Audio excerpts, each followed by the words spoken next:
give cats cannon low.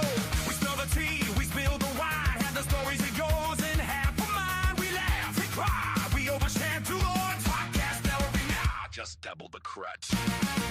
Double trouble live, with twice the mess.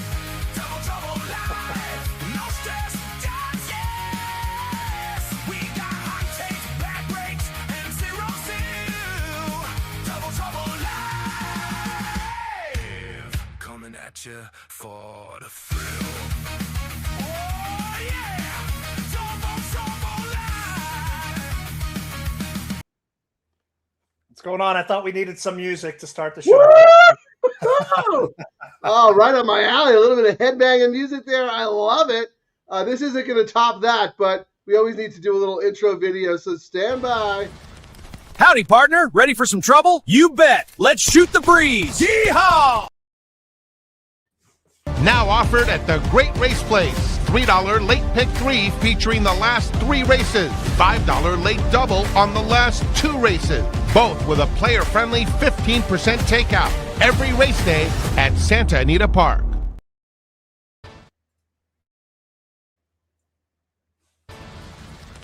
Howdy, partner. Ready for some trouble? You bet. Let's shoot the breeze. Yeehaw! Can we just do this all day? Yep. We're just going to end up being on the Cartoon Network eventually with all our memes and songs and nonsense. I feel like this is going to be your year, Ciaran. You're going to win an Eclipse Award for best live stream content, and you're going to win a Grammy for best new artist. We are a live gambling entertainment show. We don't want to be just reading the form. We're just like the NFL. We're a gambling entertainment show. We're here to have some drinks, have some fun, and wager and make some money. I mean, that's the whole idea behind the show. So let's get going. We got to get out of the weekend, Frank. We started off strong and we flopped yesterday. You were a man of that many talents. In addition to being the CGO, Chief Gambling Officer of Double Trouble Live, he's also an accomplished musician. And handicapper. So let's get to business. All right. What do you got for us? Pretty chalky today. I mean, I'm alive in a chalky pick 5, which is not too shabby. I singled that last race, but I mean, into this race, we're looking at number 2, which I think we both thought. I glanced at your picks, Frank. I think you were all about Prime and you were 4, right? How lovely. Is that the one you really liked? That's the problem, Ciaran. You glanced at them. You needed to study them. You can't just glance at my picks. You needed to study them. I was actually 4-2 with my A's here. Yeah, 4-2 with my A's and 5-1-6 with my B's. Yeah, when I came to this one, I kind of went back and forth. But when you look at my tickets, everything was around the 4, and then I have the other horses I thought had a chance, your 4 and the 1. And I thought, after I did this, I went back and I was like, am I really just trying to find a long shot just so I don't want to bet another chop? But I ended up landing my long shot. If I was to say my second choice in this race was the 5 Needlepoint. And I thought the reason I kind of upgraded it was what we saw with the track profile yesterday, Frank. And then again with the rails today are out at 20 feet. So I thought, it's going to favor those who are close to the front. And I agree. I got so caught up in all the excitement and the new theme song and all the fun stuff that we've been doing. I forgot to introduce the show. Oh, geez. Mary just came out here and she's like, you guys, like if people are watching, they're going, what is going on here? Anyway, welcome everyone. Welcome Double Trouble Live Crew, DTL Crew. I'm Frank Scatoni. I am with the Chief Gambling Officer of the show and a creative force in his own right, Ciaran Thornton. Tell new watchers what's going on here. We're Double Trouble Live. We're Double Trouble Live. We are a wagering show, and we do it live. And we're focused on low takeout bets. And what that means is we get great value for our bets. That's all we do. We do the all-turf pick 3, the late pick 3, and the late double, and they're higher minimums, and the takeout is only 15%, so it's extra money in our pocket. Well, speaking of that, the all-turf, the handle yesterday was through the roof. Up over 33% from last year. Right? I mean, it's like a great bet, especially. I mean, we've seen it kind of chalky so far, but that will not last. And the reason we really like the thought of this all turf pick 3 is that's usually where you see the most chaos is in the turf, and it will reward us eventually for our handicapping when we start getting some prices. Right. Well, to your point, Ciaran, even though it's been a little chalky, it still has paid consistently well over the equivalent $3 parlay. So for people who don't know what that necessarily means, I'll explain it to you. You play your $3 all turf pick 3, you're locked in. You get your horses, you get your prices, you get your payout based on that specific pool. If you did a traditional parlay, you'd bet your $3 to win on the horse.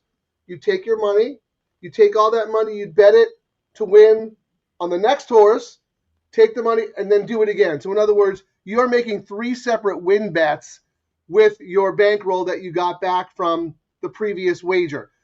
The reason why that's not the greatest idea in the world is because you're paying the takeout each time, right? You're paying the win takeout each time for each wager. With the all turf pick 3, you're playing one takeout, and it's a low 15%, and these bets are paying way more than that equivalent win parlay. We also see it with the late pick 3, which might be the best one of the group because those always pay significantly more. And then, of course, our flagship bet, the late double for Double Trouble Live, is also always paying more. So you got to get involved. I mean, it's just too good of an opportunity not to.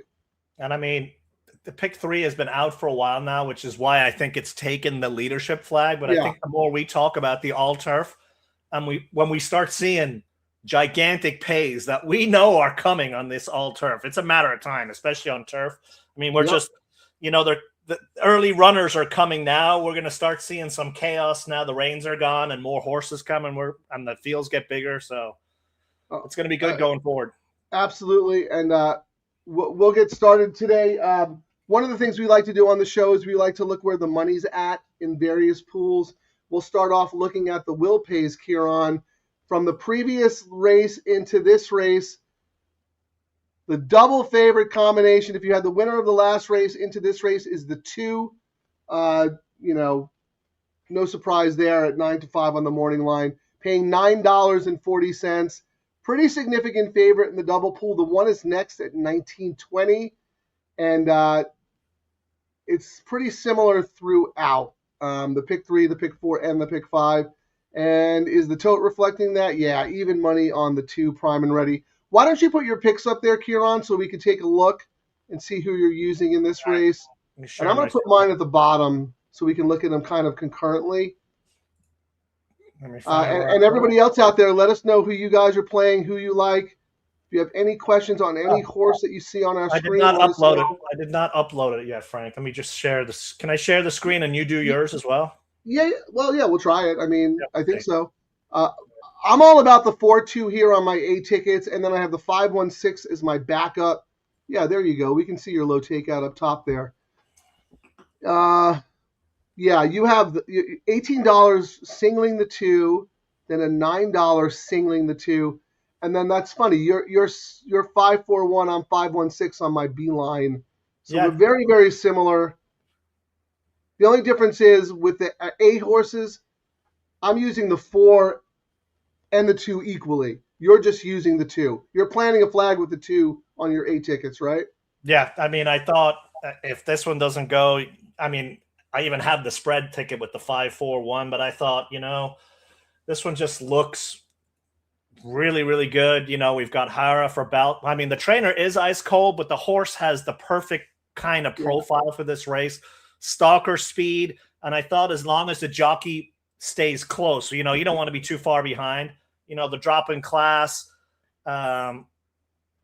everything just points to it being a strong single is what I thought, and we're seeing that on the board. And, O'Neill's got the number 4 in here, which I think you like, and I thought, well... No, that's Knapp. Steve Knapp claimed off O'Neill. Oh, claimed off O'Neill, but I mean... But that was when O'Neill was cold, remember? Correct, and that's why when I had that as a secondary one, I was like, was claimed off O'Neill right before he started winning everything under the sun. Right. And that was a 20K claimer that he claimed it off Knapp, and now they're jumping it up to 50K. So he's liking what he's seeing. It was just the turnaround. Yeah. And Knapp's one of the best off the claim. Like, the guy's phenomenal. And he puts up an aggressive jock, and Maldonado rides through the claim, which is what really, like, those little subtle things to me made this horse look not necessarily a standout, like he's the most likely winner, but from a value perspective. You know, I thought 9-2 was a good price. What is he on the tote? 5-1. So I think that's great value in this race. Your 5 backup needlepoint, 9-2. That horse is on my tickets as well. Is there anyone we're not using? I think between the two of us, we have everything covered. I mean, I would have really upgraded the 5, and I've said it before. Not if I just wish it had a new jockey. You know what I mean? Just a change of jockeys, I think, would be good. But you know, instead of the change of jockey, there's a change of equipment. Yeah, I mean, right? Blinkers on. That's shaking things up. And that's why it plays, because you want to be in the front. So they really want this horse to go to the front, and it has blistering speed. I mean, going a mile here in June and October, this horse was just flying. So for the way the turf course is playing, that's why I ended up using it on a ticket. Well, yeah, you make a good point. But then again, there is some other speed in here, right? So maybe the race falls apart, and a deep closer like Catonia off a gazillion-year layoff comes and gets it. I thought this was a tricky race. I didn't think it was as simple as just the 2, even though on paper the 2 looks like a standout. But while we're putting tickets together for people out there, you got to play this bet real quick. We got to go through the rest of the sequence. It looks like you're singling. Leave that up there if you don't mind, because I want to see you're singling the 2 in the middle leg, as am I. But I also have the 4 and 3 on a backup ticket. Yeah, and I've got 4, 3, and 6 on a backup ticket. Oh no, wait, no, I'm looking at my. Yeah, the 1. Yeah, I've got the 1 as my backup in that race. So that's funny. I don't have that 1 in there. I'm a joker, really. You think wire to wire, maybe? Well, I thought Barrios for O'Neill, bullet work, save all the ground on the inside post, and then this is another one where I said this horse just has to be close and stalk. And I thought people would downgrade the horse just saying, it's not going to, never race this far. But I don't think the distance is an issue, because if you look at that 11 furlong at Del Mar, the horse just got blocked and came full of run. So I think for 1, if I was forced to find one, that was the best one I could find. I'm a joker. Okay, fair enough. My problem with that horse was class issues. Just I don't think the horse is in the same class as some of the others. But that being said, O'Neill is pushing all the right buttons. Yes. He's pointed all, we talk about this all the time, how trainers, it's a very cyclical game, right? You have your stock in your barn, you look at the condition book, and you figure out what spots you're going to point to. So you have your horses ready for those spots, and you win. Then you got to find new conditions for them, right? So you kind of run through your conditions with your barn. You got to regroup and start over. So, we saw that with O'Neill. He was a little, I wouldn't say cold, but he was just kind of average for a while. And then this meet started. He has his barn ready to fire their best efforts at this meet. And we've seen that. They are firing away. Yeah, so maybe the class won't be so much of an issue for that horse, but I thought it was. But anyway, it's really all about the 2. And then in the last leg, do we have any commonality? 5-1. You have 5-1. I'm 5-5-5. And then 5-1-6. So yeah, it's all the same, but I guess it's a matter of the way whoever's going to win, if we're both right, is who structured their tickets better. Correct. Yeah, I mean, when I first looked at it, I was like, the Ventry stand for Sadler dropping in class, they're 30%. When Sadler drops, like he drops with a purpose. He's not like trying to clear the barn. He wants to get paid too, like 40%. Right. The one I landed on the 1. Won the debut race, heavily bet, and the jockey is the one who won that last, Escobedo, who won that last leg yesterday. They get Lasix today, early speed, and the jockey is 6 of 13 as well for the trainer. So I was like, you know what? I don't think we're just going to roll through with chalks all day long. This is a good backup to the chalk, I thought. Yeah, I agree too. I mean, I think Ventry Stan is obviously the most likely winner, but, it's been a little far. I know those were 5 furlong races, but it's been pretty far off the pace in those turf sprints. You don't want to be too far back in a 6-horse field, right? In a turf sprint on the flat turf course going 6 furlongs. So That is actually a little bit of a jockey race, I think. Yes, which absolutely. makes it very interesting, right? Oh, it's gonna totally be down to who's feeling it in that race. All right. I know you always like to say like it's even though the next race isn't officially part of the show because it's not part of any of the low takeout wagers that we're discussing, we still like to look at the pools and the probables going into the next race to see if there are any sneaky combinations with horses in the first leg that we may have overlooked, right? We want to see, if there's a 4-3 combo that's paying more than we both think it should, then maybe the 4 is taking a little sneaky money. Actually, you know what I'm kind of shocked at, Frank? You know who's taken all the money? The 2 into the 6 is paying $5. I actually thought number 2 would end up going favorite in that next leg. So that's interesting to me. I was all about, if this was a low takeout, road rules, Hara for Sadler, they're all dropping. I mean, all these horses in the next leg are dropping from 50 to 12K. And this horse costs $60,000. In the next leg, the number 2, Frank, cost $60K, ran once, and they're dumping it for $12,500. And I thought, bad race. None of the other ones are reliable. I mean, Sadler is 0 for 6 dropping multiple classes, which I actually thought was interesting because usually when he drops, he drops with a purpose. I know, but not multiple classes. He's looking to get rid of them, right? He's looking to get rid of it, but he is a trainer who, when he places it, he's not like, guys, we're clearing it out. It's guys, we're going to clear it out and get some money back. Pay the bills. Right. Okay. Fair enough. Yeah, I'm not really interested in wagering in that race myself, but I do want to look again at the probables. So the 2 here is the favorite. So the 6 you said $5. The 2 is $28. Do you think you might get involved? I don't know. I did yesterday. I mean, there's a stat Brad Free talked about it, I think, in his write-up today. He was like, Pipey in the next race, when he drops like this, he's 17. He's 11 for 17 with maiden claimer favorites. And it looks like the 6 is going to go off as the favorite. You know what I mean? Like, you never know with the morning lines, but looking at this will pay, the 6 is absolutely going to be the favorite in the next leg. So I don't know if I want to get involved today on this one, even though I want to take a quick look at the imputed double odds on optics to see if anyone in this first race to start the all turf took any sneaky money. So Prime Ready obviously is the favorite. Well, I'll tell you right, the one Cotonia is the second choice in the imputed double odds. Let's talk about that horse for a second. And the pick 3, Frank, going into this race, 2 is the favorite at $21. The 1 is paying $26. So that whoever bet this is hedging as well going out of this race with, and putting some win money on this 1. Yeah, that's what I was looking at to see who else was taking the money, and it would be the 1. Look, I think Ron Ellis is a phenomenal trainer. He's been one of the best to do it for a very long time.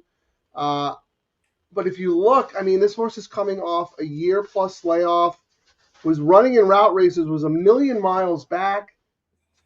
I don't know. I'm not saying the horse can't win. I did not want to take a short price on a horse who might be prepping for next time. I mean, my notes on it, and the reason I've got it on a backup ticket, I was like, well, you got the shortest way around the track. Right, that's true. Just go and say, come catch me, and the horse has a sharp work. And, but she doesn't have enough speed to go. She's going to get buried. Maybe, yeah. I mean, that was my concern with that one. But anyway, you and I both thought the same thing. Like, Prime and Ready is the one that the race goes through. I said I also have the 4 as an A, but neither one of us was so confident that we were like going to single the 2 and move on. You have a backup ticket with the 5 and the 1, and I think the 6, and I have the same thing. So, actually, we have one horse that's different. I have let me see who I have as my saver backup. I have the 516, and I think you have the 514. Yeah, 514, and you 516, correct. But I have the 4 as an A. So I think, is there anyone we don't have? Are we going to get out of this race alive? The 3, but at least I think if the 3 wins with DeMora, what can we say? You know what I mean?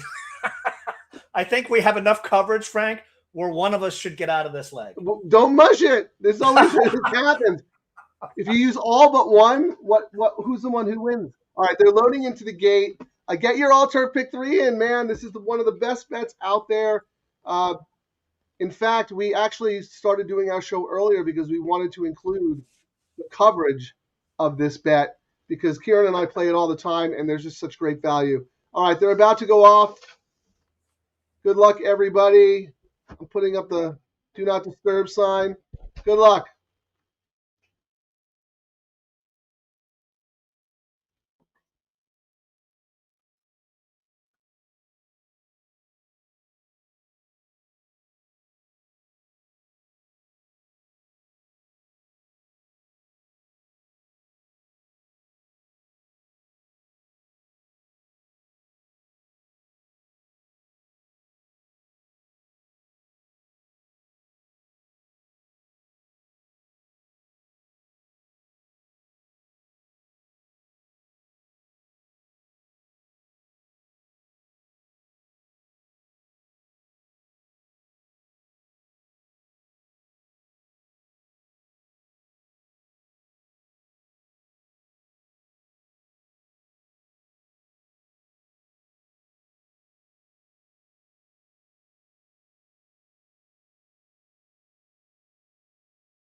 Wow.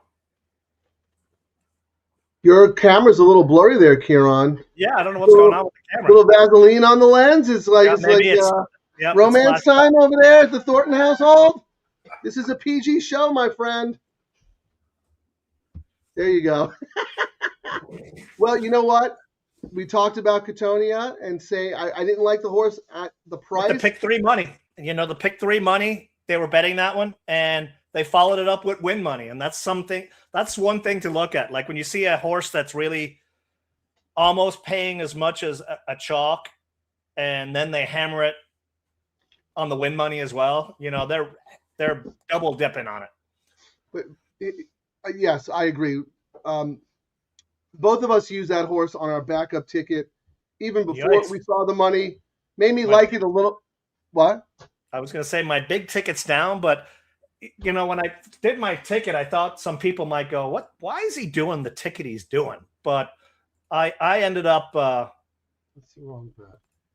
When I did mine, I was all about the 2, and then iffy on the next one, and then my third one right here, I ended up. It cost more than my other 2 bets, but now I should be looking good because I've got my backups and my backups, and my 3 choices in the last leg. So at least I'm alive to the last leg now. And I mean, the one bad thing is we didn't get the price we thought we would with the 1, unfortunately. I know. I didn't think you thought the 1 was going to be a price. It was second choice. Oh, actually, I didn't notice that he went off at 7-2 because it was down to I thought when we were getting close, it was 5-2. So that's actually a better price than I thought we were going to get because I was shocked that the morning line was so low, to be honest with you. But we saw the money in the double and the pick 3 pool. So we're going to talk about macro strategy for a little bit. The other great thing about these wagers, because of the higher minimum, and Ciaran and I talk about this all the time, and we'll walk you through how we structure these. You have to be sharp about your handicapping. You can't just buy races for 50 cents a horse. You know what I mean? Like it gets expensive when it's a $3 minimum. So you have to be targeted with your handicapping. And that doesn't mean just like, landing on horses you think can win. You have to not only do that, but then you have to kind of grade them. You have to list them. And Ciaran likes to list them in order of preference. I do my ABC matrix for the Santa Anita website, but it's essentially the same exact thing. You want to make sure your bets are structured according to your opinion. And the great thing about these wagers is because they always pay more than the parlay, you can be creative with your ticket structures. So as you saw with both Ciaran and I's prime bets, most of our action was going through our A horses, right? I was the 4-2, he was the 2. But we didn't love those horses enough to just plant a flag and move on. We became creative and we played backup tickets with our B horses. And we both ended up using, like the second bet there, I went 5-1-6. So we both had the one on our backup ticket. Ciaran has a little more coverage because I went BAA, but essentially it was the same theory. Being creative with your ticket structure instead of just cavemanning it and having it cost a fortune. Yeah, like I think if my ticket, if I'd caveman, let me look here. 3, 6, no, it would have been 4, 8, 24, would have been 7. It wasn't a whole lot more, but that's because I ended up hammering the horse that I thought was better to get it multiple times. Correct. And I'll actually say that's a good use of your money, Ciaran. Yes. Yeah, I mean, because I figured, if this chalks out the way it could, if Miss Astor destroys them, no matter what happens in the last leg, if the 2 had won this leg, we'd be looking at probably $30, $28. And I was like, I got to hammer that 5 or 6 times and get my bet back at least. And then I can cheer about it. I will say, Frank, I'm actually kind of shocked at how poorly that Baltus horse raced. And now he is now a downgrade for me until he starts heating up. He has gone ice cold right now. Look who has entered the chat. Our man Scott Shapiro, Shapper to Capper. Thanks for joining us again on this holiday Monday. Talk about another guy who does the work, man.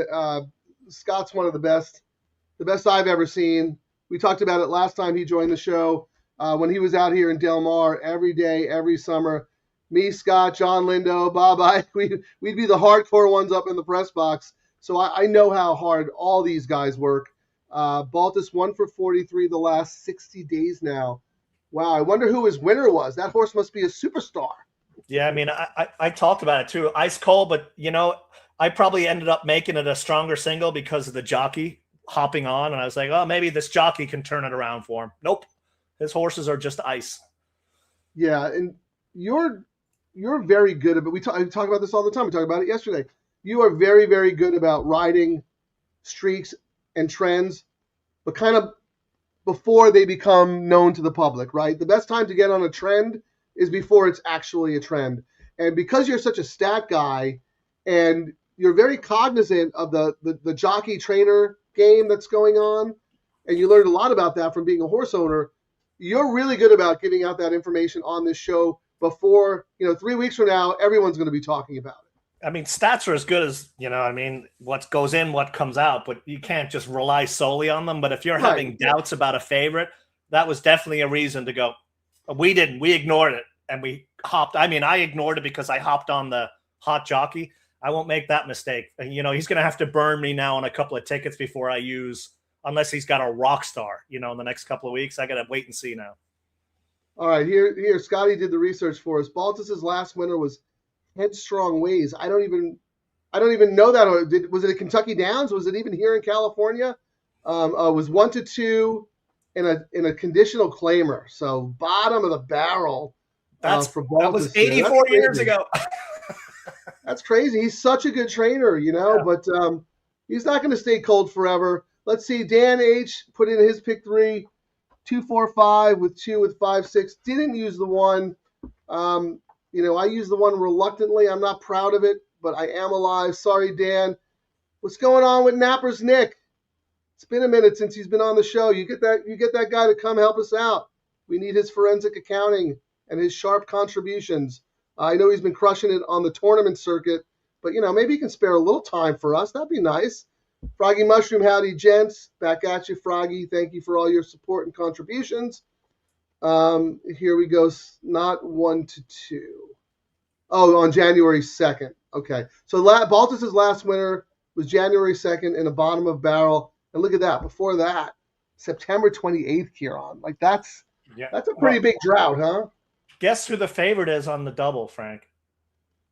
Oh, I guess I missed it. The 6 is the favorite at $20. The 3 is $23.60, and the 2 is $26.60. Interesting. Well, like I said, I like to use this race to inform the rest of our low takeout wagers, right? because this Well, at race least on the pick 3, the 6 and the 7, or the 6 and the 2 are separated by 50 cents, Frank, and then the 3 is up to $34. So gives me a little bit more confidence in the 2 we have. No, I didn't play this race. What are you talking about? Oh, that's right. I keep thinking it's the next one. That's right. Yeah, this is the dirt race in the middle.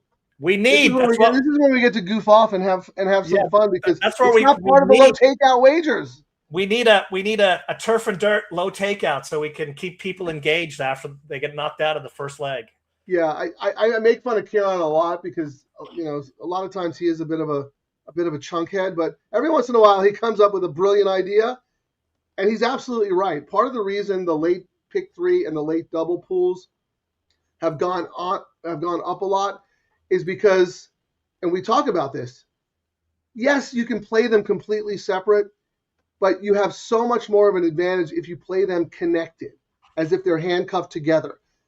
You bet them as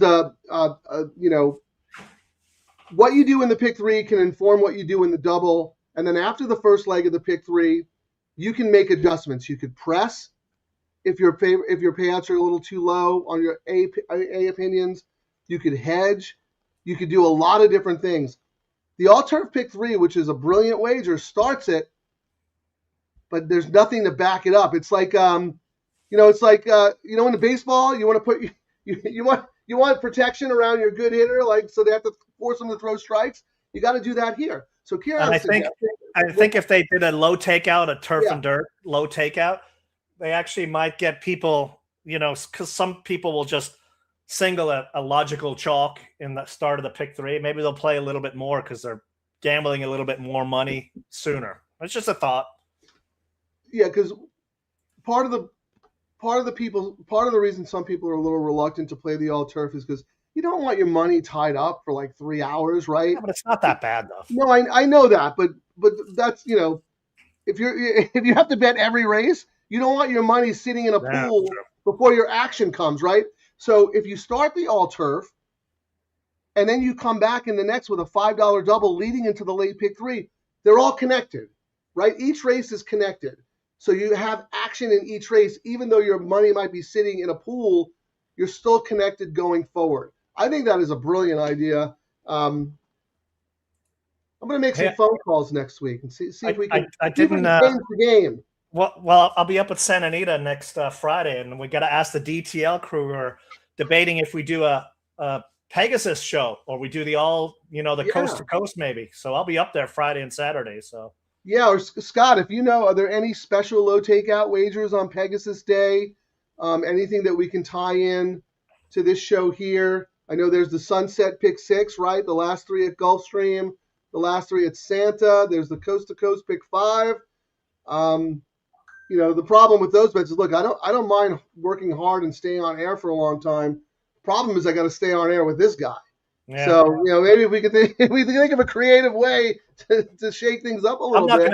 I'm not going to play my other song now. I got a low takeout song. You have another one? Yeah. I'm a Santa Anita wallet already on life support. They hit me with that low takeout. Now I'm feeling kind of sport. 10%, bro, that's basically free money. I'm about to turn $11 into a yacht by Monday. Low takeout. Oh, yeah. You can't have fun betting the horses, man. Need it. Oh, wow, this is amazing. Grass, no dirt in my life. I'm so all turf. I might start photosynthesize. Santa Anita low takeout got me acting unwise. Told my wife, babe, I'm rich. Now she want alimony twice. Double trouble on the mic. We causing a scene. Low takeout was all turf. A retirement dream. If we hit this big three, tell the valley keep the change. Oh my God, we created a monster. Thank you. We've created a monster, ladies and gentlemen.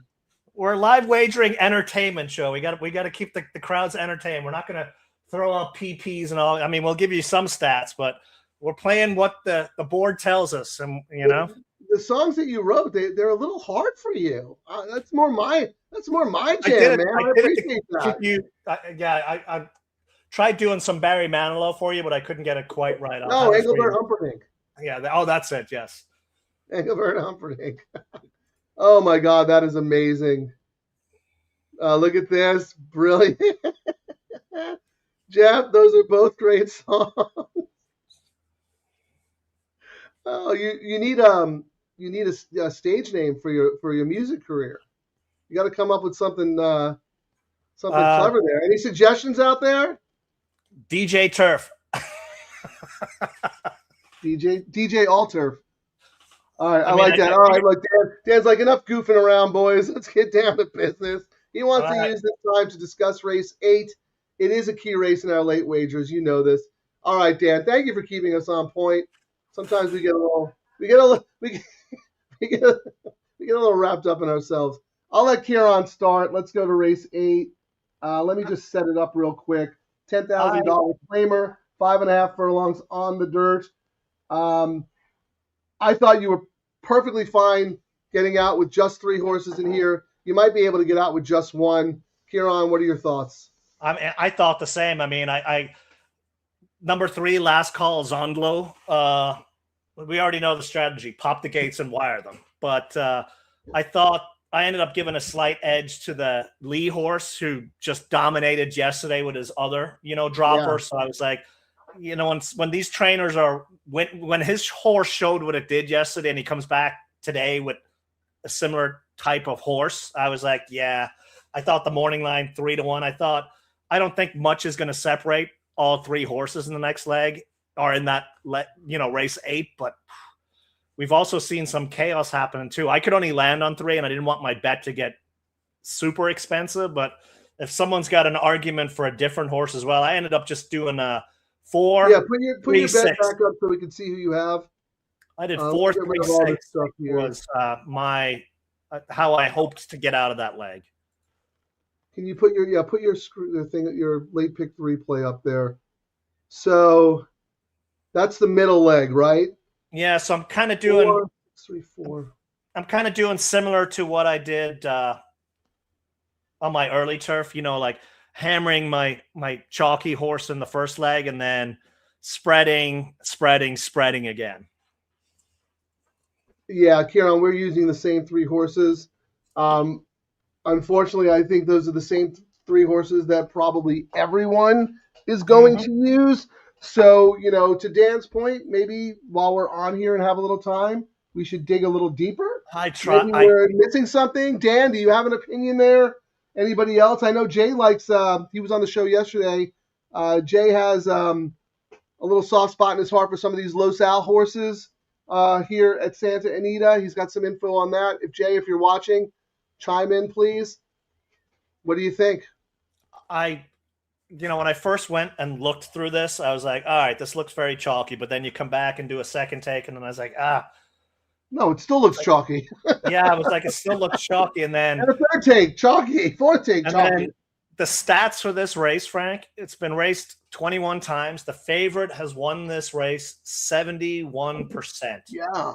And of the 23 races, Frank, or 24 races, 23 of the winners were under 5-1. And, when I see those kinds of stats, I immediately stop looking to try and beat the chalk, if that makes sense, because you'll just burn brain power sometimes trying to beat, especially when, we've talked about it before, when we see these races that have huge long shot winners, you read the conditions and you see why. And then, so we read this one. This is kind of a race where whoever's in here should win, because they're in here.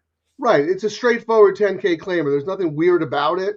And, you have a couple of strong class angles that you can rely on. I'll pop up my matrix real quick so you can see who my A's and B's are.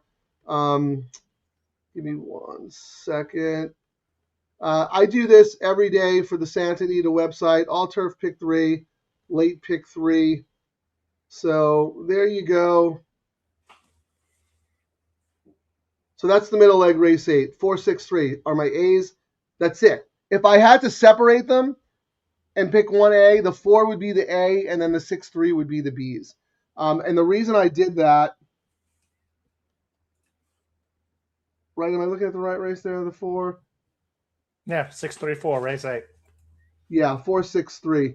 I really liked Lee. I actually talked about how I put Lee on top, but actually I ended up putting the 6 on top. The Nap horse. And really You know, only that's a typo on my part. That should be 643. yeah, because you know, as I said, like Lee proved yesterday that when he drops, you got to use it. But the 6 wins of freedom, Knapp claimed it last out. Yes. A bullet work and 2 prior works and I mean, the works are just off the page. But then I have in capitals like I used to put claim bait, but he's probably just claimed and wants to get paid. Next. I think that's the value of the race. Absolutely the value of the race. Drawn well, right? Correct. Speed outside other speed. Should be able to sit the right trip. We talked about Knapp being kind of automatic off the claim. He is so good off the claim. And, doesn't have the consistent gaudy speed figures like the other two have, but solid, very solid. He's recovered from his, spill. And him and Knapp is the one. Tiago was so cold for a couple of years until Knapp heated up about a year ago. And, Tiago was the one riding all his horses. And now, look, they're back at it again. He's back to riding great. They're winning 27%. So, I mean, everything looked good for that one. But, yeah, I agree with you, Ciaran. So the order, we're the same. If we could only use one, we'd use the 6. And then I would go 3-4 or 4-3. It doesn't matter to me. They're the same thing. But I did not separate them on they're the same on all my tickets because I think their chances of winning are kind of equally the same. I just think that the 6 is going to be better value on the tote, And speaking of your value, Frank, what I ended up doing when we get to the double, at least my planned out double, I actually bet more on the 4, $30, because I thought it would be a lower price. And then I'm using the 6 with $15 just because, like you were saying, I'm thinking it'll be a little bit more value and I don't have to hammer it as much. Yeah. The problem with talking about that race now is that we have very little info to go on because it's 2 races away. There is one race, however, that we do have info to go on, and that is race 7, which starts the $3 late pick 3. Let's look at the doubles going forward, Ciaran. You've got the favorite here in Storm and Midnight. I mean, no surprise that the 6 here to the 2 in the next, Miss Astor $5 in the stakes race there. Yeah, and that's for $2.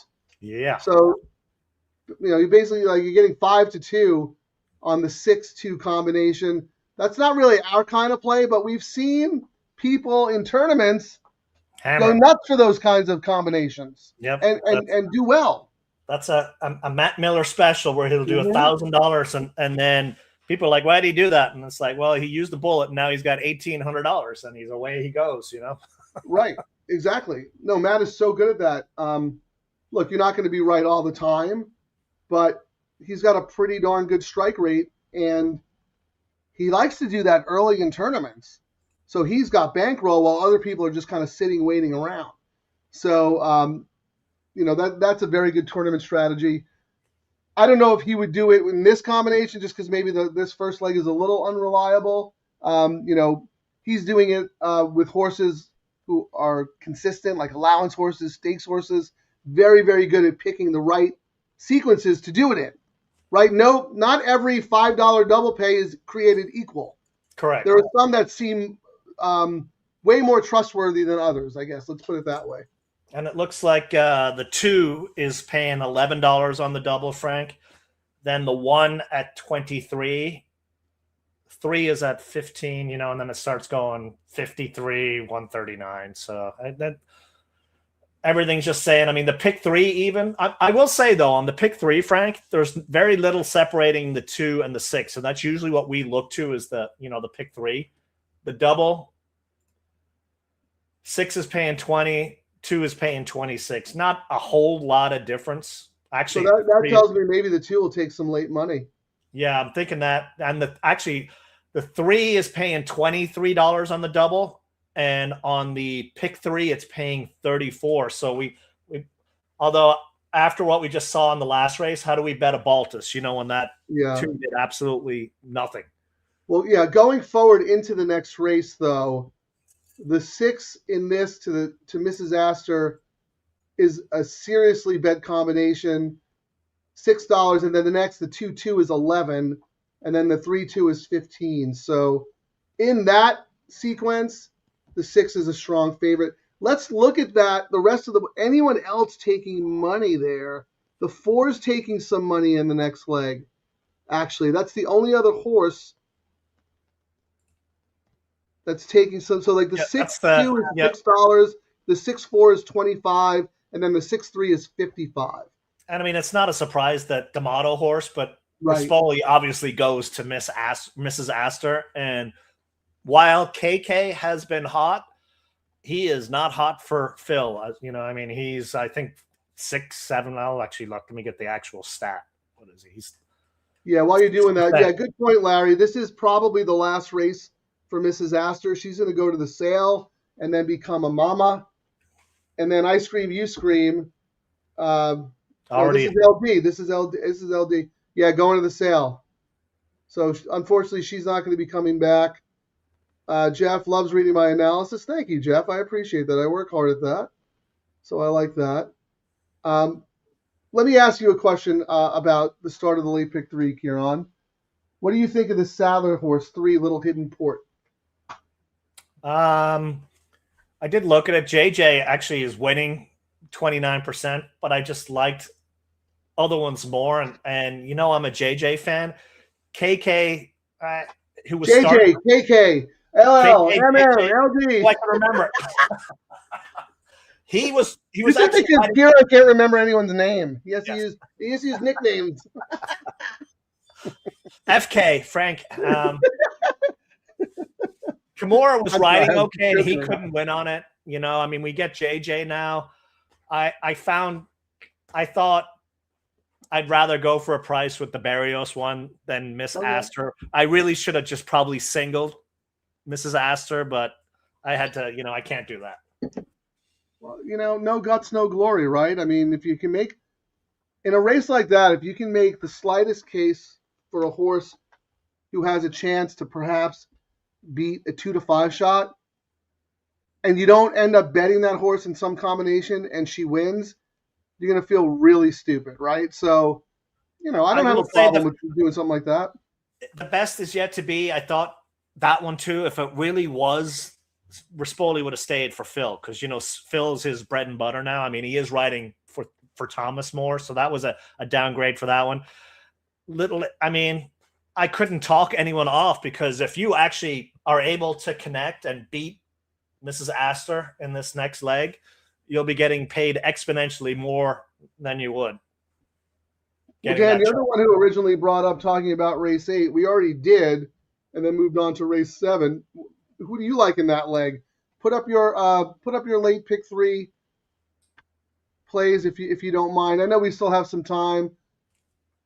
This dirt race is not part of any of our sequences, but as you can see, we still like to use the information available to us to be prepared for the start of the late pick 3.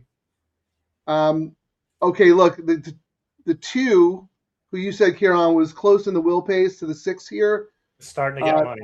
Yeah, the 2-2 double combo is now 760, and the 6-2 is 680. So they're getting very, very close. In fact, look, the 2 just flipped and went favorite. Yeah, because I was just going to say, because all the money came in on the 2 on the show, on the place money came in on the 2 as well. We're at 20,000 and 6,000. So all that late money flooded in on the 2. Yeah, take a look at the win pool real quick again between the 2 of them. Who's taking more money in the, you like to do that analysis where 2 is taking more money. Right, but what about the place? 2 is in the place money, 6,100 for the 2, 3,900 for the 6. 1,400 on the show for the 6, 1,200. Yeah, the money's really coming in on the 2 now. It's at 23, so I think the 2's probably going to go off favorite, although my joke back in the day is if I had a scratch and I was going to the favorite and it was 2 horses getting money like this, whoever is not the favorite in the pool is the one who'll win. Exactly. So someone behind the scenes bet an extra $1 to make that horse go favorite. Oh, the conspiracy theories that we come up with here as degenerate horse players. There you go, Dan H. Sorry, guys. Oh, on the road. Okay, that's right. You're driving today. Thanks for listening. They're at the gate for race 6. So after this, it's late pick 3 time. Mrs. Astor or not Mrs. Astor, we'll find out in a minute. You have plenty of time, Dan, before discussing the late pick 3, but I was just curious about your race 8 opinions, but we'll get to that after this race. They're in the gate. Good luck, everybody. We'll be back right after the race.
Well, I am glad that race wasn't part of any sequence that I was involved in.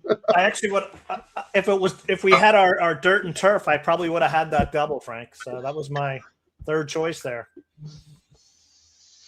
The money was wrong. Ciaran was right. The money was wrong. Yeah, I know. I actually thought, I'm like looking at the horse as the horse is making the move, and I'm going to myself, I mean, that's the horse Ciaran probably would have had. Yeah, it was like my notes were top early, mid, and late speed, aka stalker.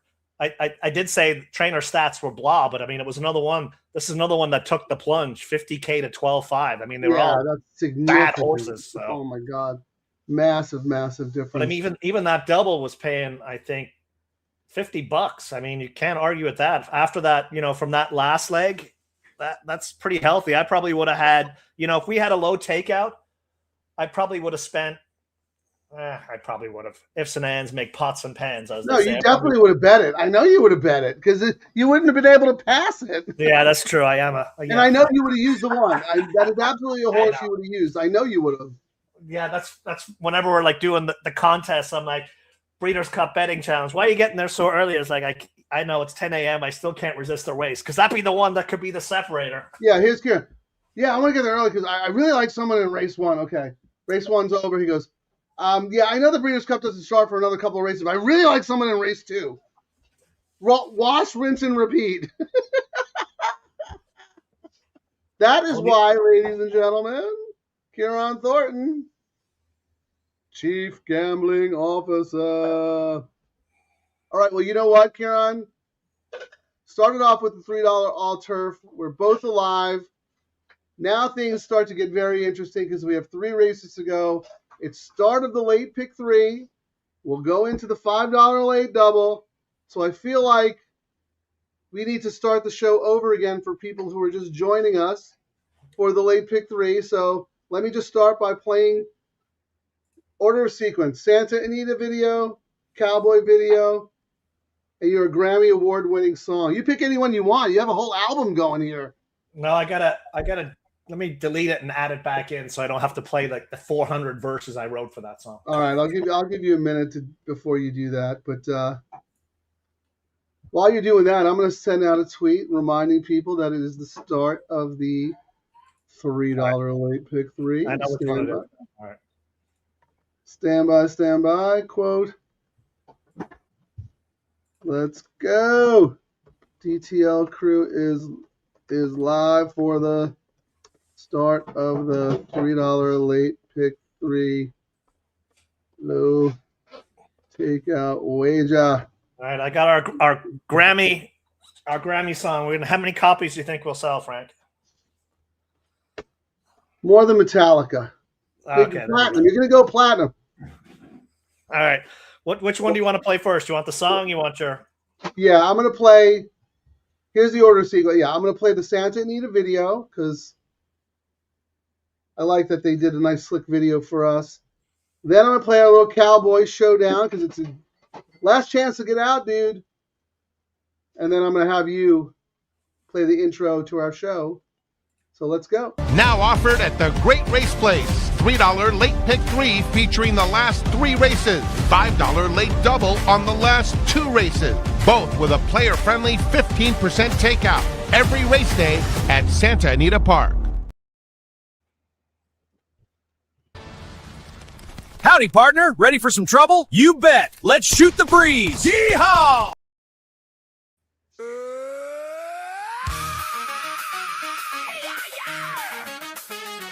Oh yeah! A mic check, 1, 2, troubles in the roar. We hit record and the vibes go warm. One says big thoughts, the other says no. Now we're arguing if cats can and low. We spill the tea, we spill the wine. And the stories it goes in half a mind. We laugh and cry, we overshare too long. Podcast now every now, just double the crutch.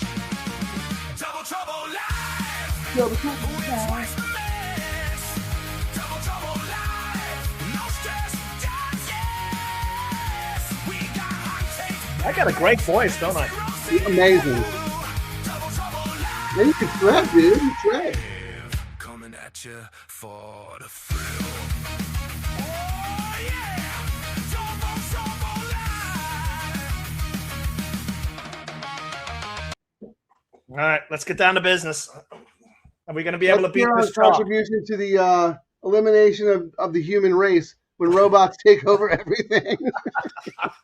You said it yesterday. What was it? We were talking about, all the funny animation stuff we do. 10 years ago, you had to have a staff of people doing that for you. Even our logo, how we've been able to. I mean, the amount of everyone's going to be betting on horses.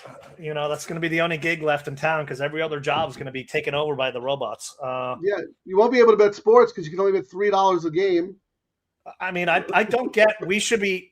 People don't realize you can be the sharpest guy there is, and they'll welcome all your action. If you are a sports gambler and you lose, they love you. The second you start winning, you can only bet $100. You can never get out of the hole. I mean, I don't get it. This is the OG of gambling right here, horse racing. And now we got the low takeouts. They're saying, come gamble with us. I'll tell you why, Ciaran. I think a big part of the problem is that on the surface, this game seems extremely complicated. And it is. Like, don't get me wrong. Like, you do have to work hard and learn, and there is a learning curve. But you know what? We're here to help. We are here to help. You don't even have to handicap. You could just follow along, piggyback what everybody in the DTL crew is doing. You just have to be a smart ticket constructor, bankroll manager. Someone can give you the horses, and you could do better than the person who's making the selections. That happens all the time. Right. We handicap. We do our write-ups. Yeah. We put them on the Santa Anita website, and we come in on the show, and more tickets than not are the tickets we put together on the show. Not the usually mine. I was like, oh darn, I didn't have that horse. Ciaran likes the horse. The money's showing up.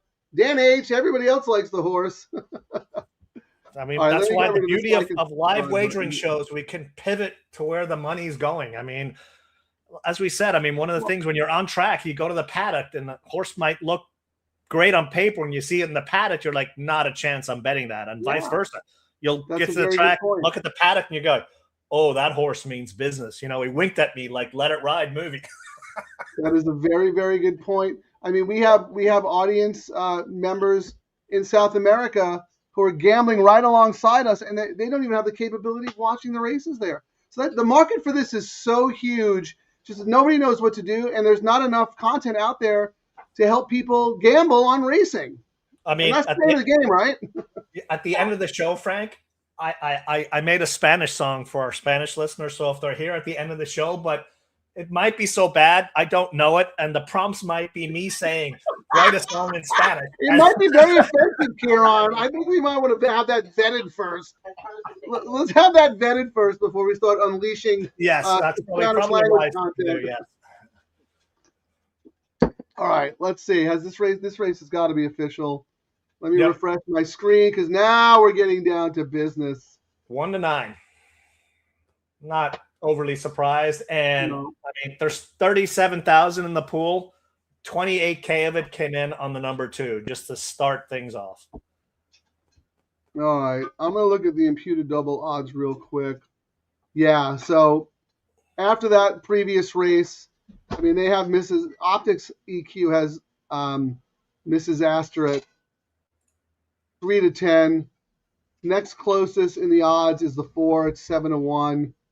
And then the 3 at 16-1. So, I mean, that's basically it. It's very interesting because Hey Jesse, who would have looked pretty good in here as an alternative to the favorite, she actually ducked Mrs. Astor to run against the boys on Cal Cup Day. And she ran great. She ran second to Vodka.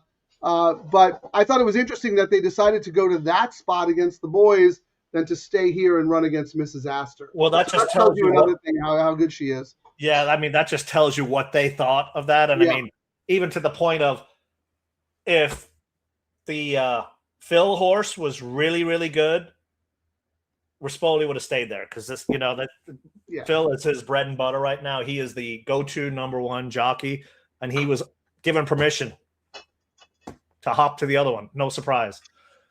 Dan H agrees with us. We should keep the Spanish version kind of under the radar for now. I appreciate that. How about this?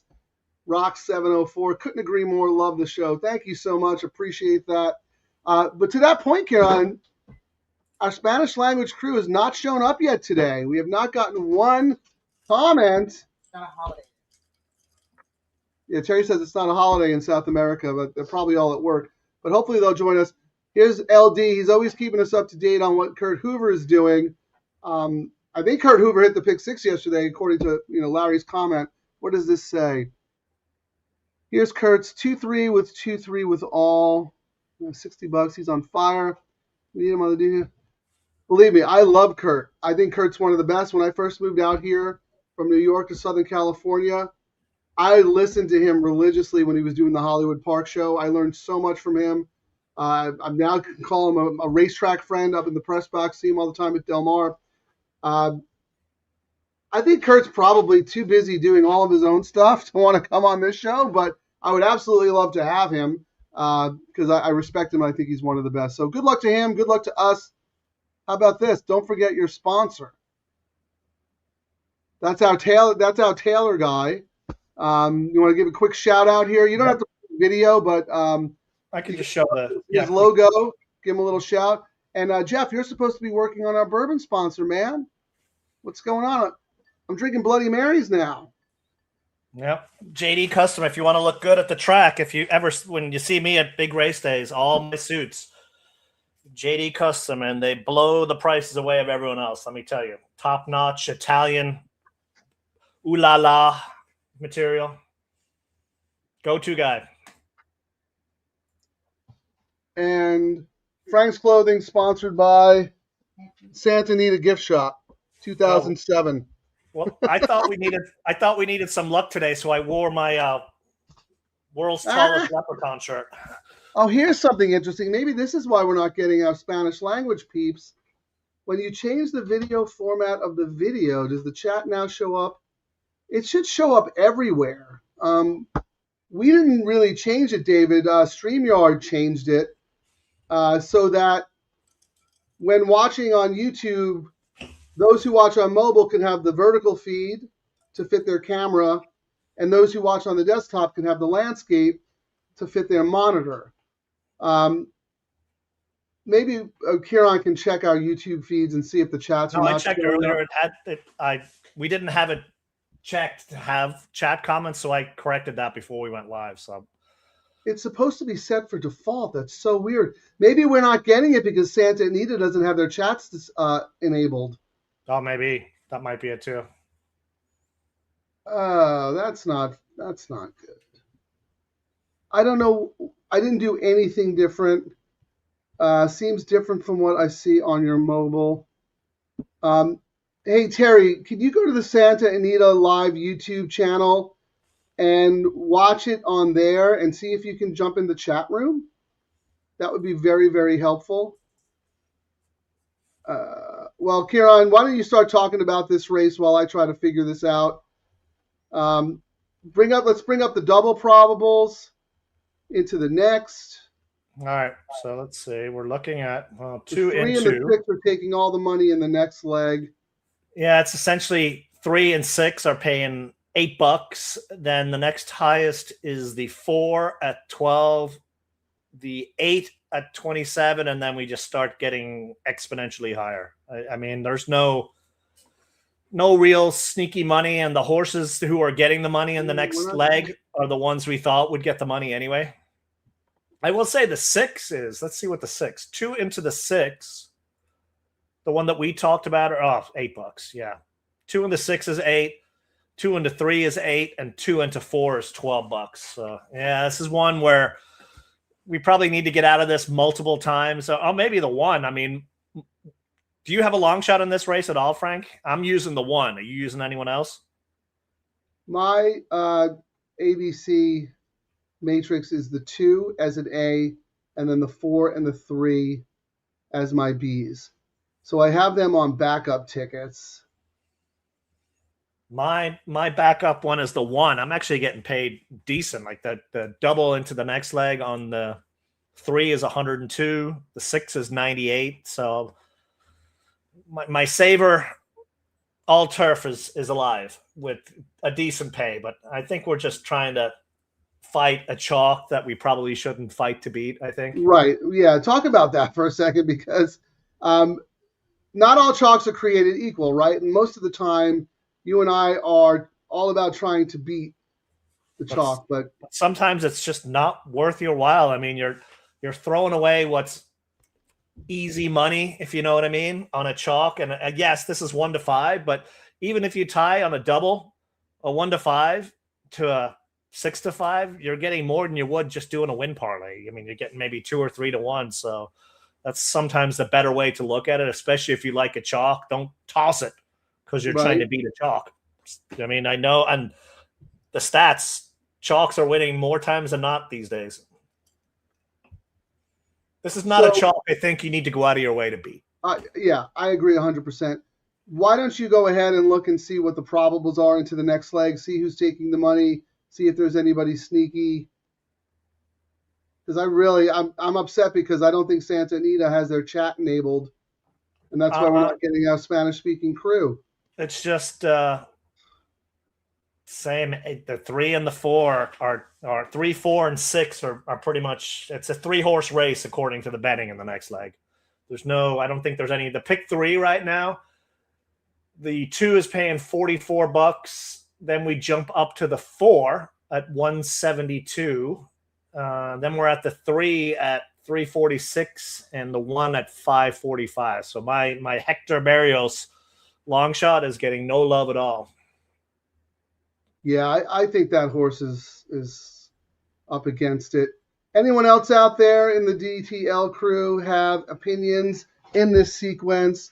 Dan H. made a comment because we were talking about race 8 earlier, and he said so I'm talking about going into the next leg, the one where we're just the 4-3-6. Dan wanted to think about a presser on the outside. Me too. I also looked at number 8, Howbeit. Total grinder, and if the race falls apart, the horse will be grinding away. But yeah, I don't know where the step up's going to come from. I think I wrote about this. The horse, and where is it? And this is when we talked about it earlier. The next race too, which is why the next race too is a chalk fest. Historically, we talked about it. Like 71%. The next race, 8th race, 71% of the winners are chalk. I mean, the conditions are ripe for that, and usually makes sense. So that's why you would probably see a lot of people hammering this chalk double. I'm not surprised. We're kind of seeing it as well. Yeah, so Ciaran, I'm looking real quick at the Santa Anita YouTube channel, and their chats are not enabled, but they are enabled on ours. So I don't know. I have no idea what happened. Maybe they disabled them. It's quite possible that they disabled the chats. I don't know. Yes. Let me see if the mobile allows chats. No. That is so weird. We'll have to get that figured out. Apologies in advance. I hope you all are still watching. You can move over to our YouTube channel and make comments if you're trying to comment on the show and it's not working out. But anyway. All right, let's put up some plays. Ciaran, let's get back to how you're doing this late pick 3. I'll put mine up on the bottom.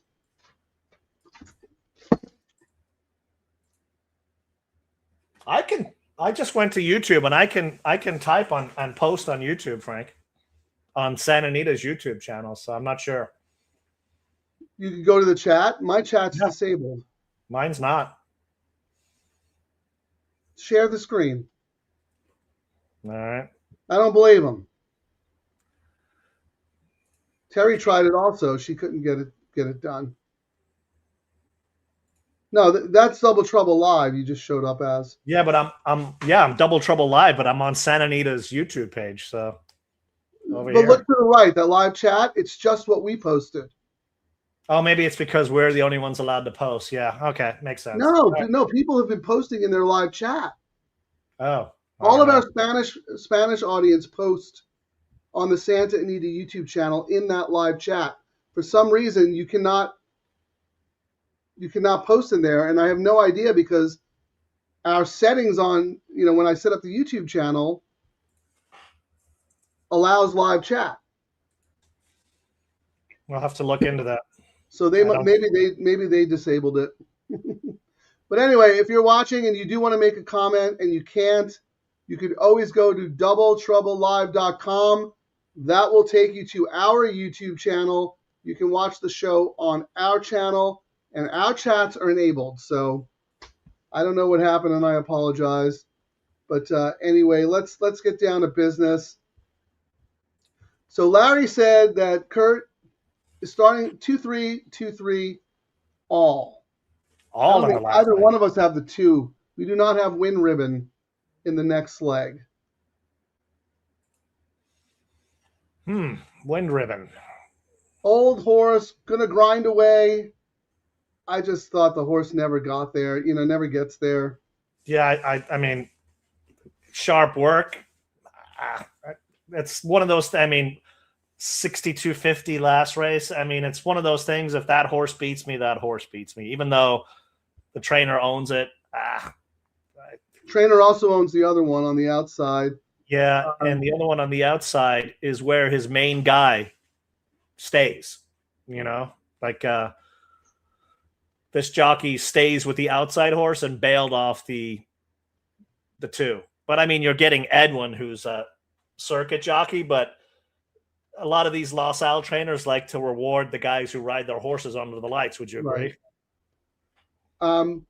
We're going to put our pick 3 picks up in a minute because we're getting down to crunch time here. But just real quick, Dan H is warming up to the 1 in the last. I like to throw other people's picks out there just so they know who other people like. But here's what I've got. Ciaran, put yours up again if you don't mind. Yeah, the 1 is the one that I like in the last race as well. Euchre? Yep, Euchre. So, yeah, in the last race, I am 5-1 5-1-6, emphasis on the 5. Ciaran is 5-1-6 Emphasis on the 5. as well, though. We have the 3 same horses in the last leg. So we both use the 1, right? Isn't that Euchre? Let me just make sure. Yeah, and I mean, the horse won the debut race, was heavily bet, and we talked about it earlier. Escobedo's the jockey who won the last leg yesterday. He's riding very well. They get Lasix today.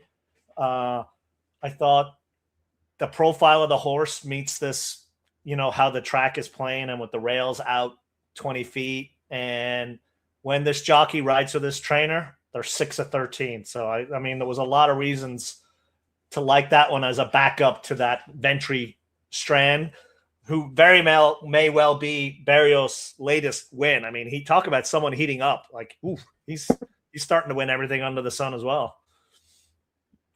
Yeah, he's a terrific jockey. He just won the first leg of the All Turf with Cattonia. Yeah, I don't know what else to.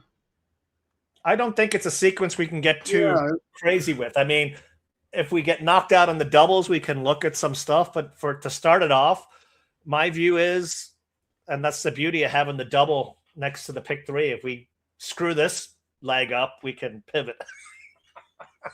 We can pivot, yes. Yeah, this is one of those, when we talked about this at the top of the show, Ciaran, like, you could try to be super clever and do something a little outside the box and crazy, but sometimes you just, you don't have to force it. You don't have to be a hero. You take what they give you and you move on. You try to make the most of the situation. Real quick, Chris, thanks for joining us, Chris. I think he's commenting on Larry's post about Kurt Hoover's pick 3. He's saying that would be $96. Yeah, I don't know. I'm not playing that bet. I'm playing my own bet. But Chris, thank you for joining us. Always great to see you. Chris, one of the sharpest guys out there. Excellent tournament player. A member of Team Eddie Logan. So nice to have you on. Thank you so much. If you have a play or if you're alive to anything that we should be rooting for, please hop on and let us know. Okay, they're heading up 1-5 on Mrs. Astor. Absolutely no surprise. The D'Amato is the second choice. Hey, Frank, we've not seen this in a while. The show jumper money just showed up on Astor. 40,000 to show, 52,000 to win, 18 for place. So a show jumper showed up. I actually don't like seeing show jumpers show up. That's one of those things. How many minutes do we have to pivot? Why, you get scared about that? I see so many of them go down, but it's usually the Baffert show jumpers that go down. But I mean, you only has to beat one horse or 2 horses, but still, I just don't like seeing show jumpers show up. I don't know what it is. It sounds like you're a little superstitious. Yes, I've just had to blow my tickets up so many times, I mean, I wouldn't worry too much. If she doesn't, I mean, that's actually as far as show jumping goes. This is going to be like the best 5-cent return on your dollar you're ever going to see, right? No, what is it? It's 10 cents, isn't it? Well, it'll pay $2.10, but for $1, 5 cents for $1. Yeah. Yeah.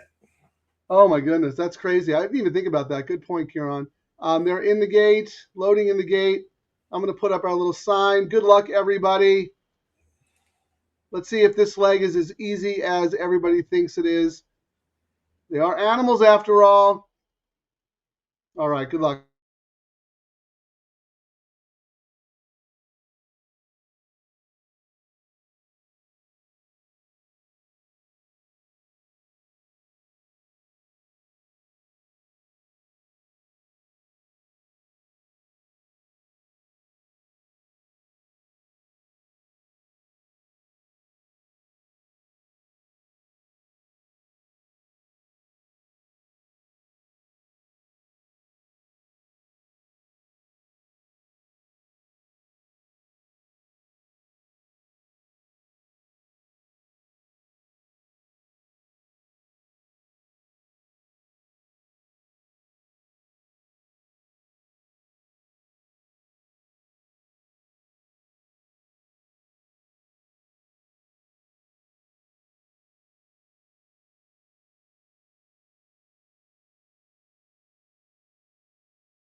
I don't know. Yikes.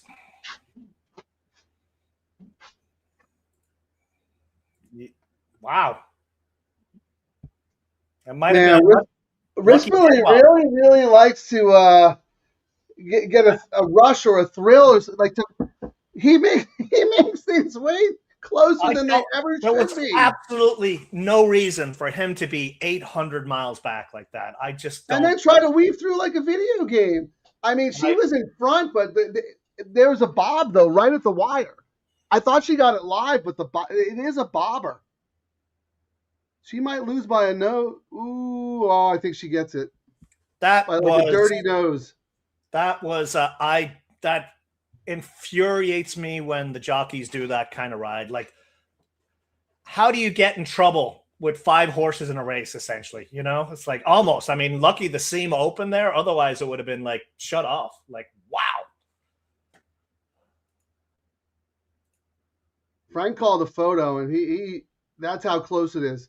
Frank is so good with calling tight races. He called this a photo. I think I don't know where the I don't know where the photo is, and I think the 2 won, but the 4 got the best bob. But please don't hold me to that. Wow, what a race though. Yeah, like we said, Kimura is on fire. Like even for Phil now, he's. Oh man, if you have the 4. Someone's got to talk to. I mean, even on this, I was like, "Why are you so far back?" The horse was full. I think he's getting bored. He's like trying to make it interesting for himself. And I'm especially annoyed at that because I've had that cost me on Gold Phoenix a couple of times as well. Being so far behind, and you got to think the trainer said, "Don't be that far behind." You know what I mean? Don't get in trouble. And he almost got in trouble too. Like, what? Yikes. Yeah, he tried to go through a seam that close. He had to duck down inside. I mean, what an exciting race, though. How cool is Mrs. Astor? Yes. I mean, she was game in victory last time when she came flying up the rail. Wow. Let me roll through the comments real quick because we got a bunch late. Chris started off his pick 3 with a wise guy play. You're 1 there, Ciaran. But he also came back and played it 3 times, singling the 2 there. So good job, Chris. And before you go on, Frank, that is one of the wager things where we're talking about where people will do the caveman. But that's a great way on these low takeouts. Like his bet right there. Yeah. Fire away with a long shot, and go out. And if the chalk comes, you come back more for the chalk. And you whack it, yeah. If the 1 wins this first leg, it will blow away the payout having it multiple times on the chalk, which is what we try to do when we structure our tickets. We spend a little bit more, but I mean, we've talked about it too. I will spend on all these bets. I've seen enough payouts now for all of them that I'm comfortable spending $150 on all these low takeouts because the right combinations pay exponentially more, as we've seen. Sorry, you go back to the comments. No, that's fine. That was a good point, Ciaran. No, Chris is next level. Chris is one of the best. I have a lot of respect for him. He did my best bet show. Absolutely phenomenal. We've seen him play in the Logan room. The dude absolutely crushes it. But yeah, he's structuring his bets the way they're supposed to be structured based on your opinion of the race. Because you do not want to have, if you were doing a caveman, you do not want to be spending the same amount of money on the 1 and the 2 equally. Because Correct. that does not reflect your opinion. So this is what we also try to teach on the show, like Ciaran said. All right, Annie, big tickets. Chalky situation. Yeah, no reason to be a hero. That's what Ciaran mentioned. Yeah, you know what? You're under no obligation to bet. You're a grown man. You make your own decisions. We still thought there was a good opportunity to maybe be clever or maybe whack a certain combination. So we're all involved. But thank you for watching, Andy. Really appreciate it. Even if you're not betting individual races or sequences, you could still watch, take notes, pay attention. I always like to say sometimes the best handicapping you will ever do is right after the race you're watching. And you take that info forward. Thanks, Andy. Mike Whalen, just win, baby. That's right. Dan H. $10 pick 3 with a 2. $3. Okay. Again, another person. Like us. Yeah. Structure. Yes. You do your A, your BB, A, BB. You know, you do those combinations. Like even my ticket, I did three tickets. I just had a kind of a caveman one. It was 2-1 with 6-3-4 with 5-1-6, and that cost me 54. So I'm out with the chalk. But then I came back and I've got the two $18. So I got it 6 times singling the 4 with the 5-1, and then I got it $9 singling with the 6-3 in the next with the 5. So even though when you structure the tickets a little different, sometimes if everything aligns, you'll end up getting it 4, 5, 6 times on all your tickets if the right combos hit. And the caveman would have paid you just $40, whereas you might get it 6 times 40 with chances to win way more money as well if some of the long shots hit. That's right, Ciaran. These bets for reward, sharp handicapping, and clever ticket construction. John Alwell whacking the 2-2-2. I love it. All right, good luck, John. Thank you for joining us. And here I posted this. Not sure why the chat should have stabled on. This is the Santa Anita feed that I put it up, but I welcome people to join us on this feed. Really don't know why. That's kind of a bummer, but we'll get that sorted out for the next show. All right, Ciaran. I'm going to tell everybody to like and subscribe. Like and subscribe. Tell your friends. Yeah, we keep forgetting to do that ourselves, don't we? Unbelievable. Constantly. All right, I'm going to refresh my screen because now it's late double time. But here's the thing, Ciaran. Here's the conundrum. Everyone and their cousin are alive in the late pick 3, right? Correct. Are people happy with their positions in this leg to sit chilly, or might we see some hedging or pressing? I think because of the chalkness of what's happened, we actually might, and usually it's not the case, where people would just ride the first leg, you know, a chalk in the pick 3, and we've seen it many times where the double handle drops because everyone's like, why bet it? I think this might be a situation where that chalk winning might have people pressing even more on the double. I think we might see the double pool go up because of that. Because now we have to make the decision going forward. If our, let's say our 4-horse here to our top pick in the next is playing so low in the double, then we know the pick 3 is going to be really low. So we're going to have to come back and whack it a bunch of times, right? Yeah, because right now, looking at the double will pays, Frank, the 4 is the favorite on the double at $8.80. The 3 is second favorite at $9.80.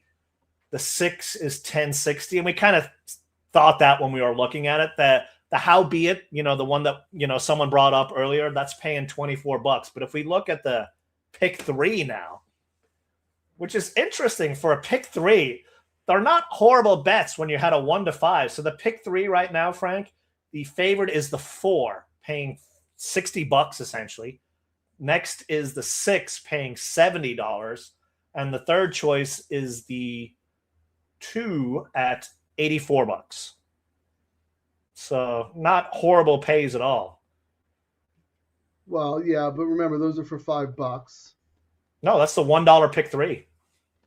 Oh, I'm sorry. I thought you were reading off the double. No, the doubles were the one before. So the double before was $8.80 for the 4, $9.80 for the 3, and $10.60 for the 6 for $2. I'm sorry. I thought you were looking at the probables going forward. No, I was just doing the will pays before we went and looked at the probables out of here. So now, you're right. I'm sorry. I got distracted because I was a little frustrated about the chat thing. But so I'm sorry. I'm focused now.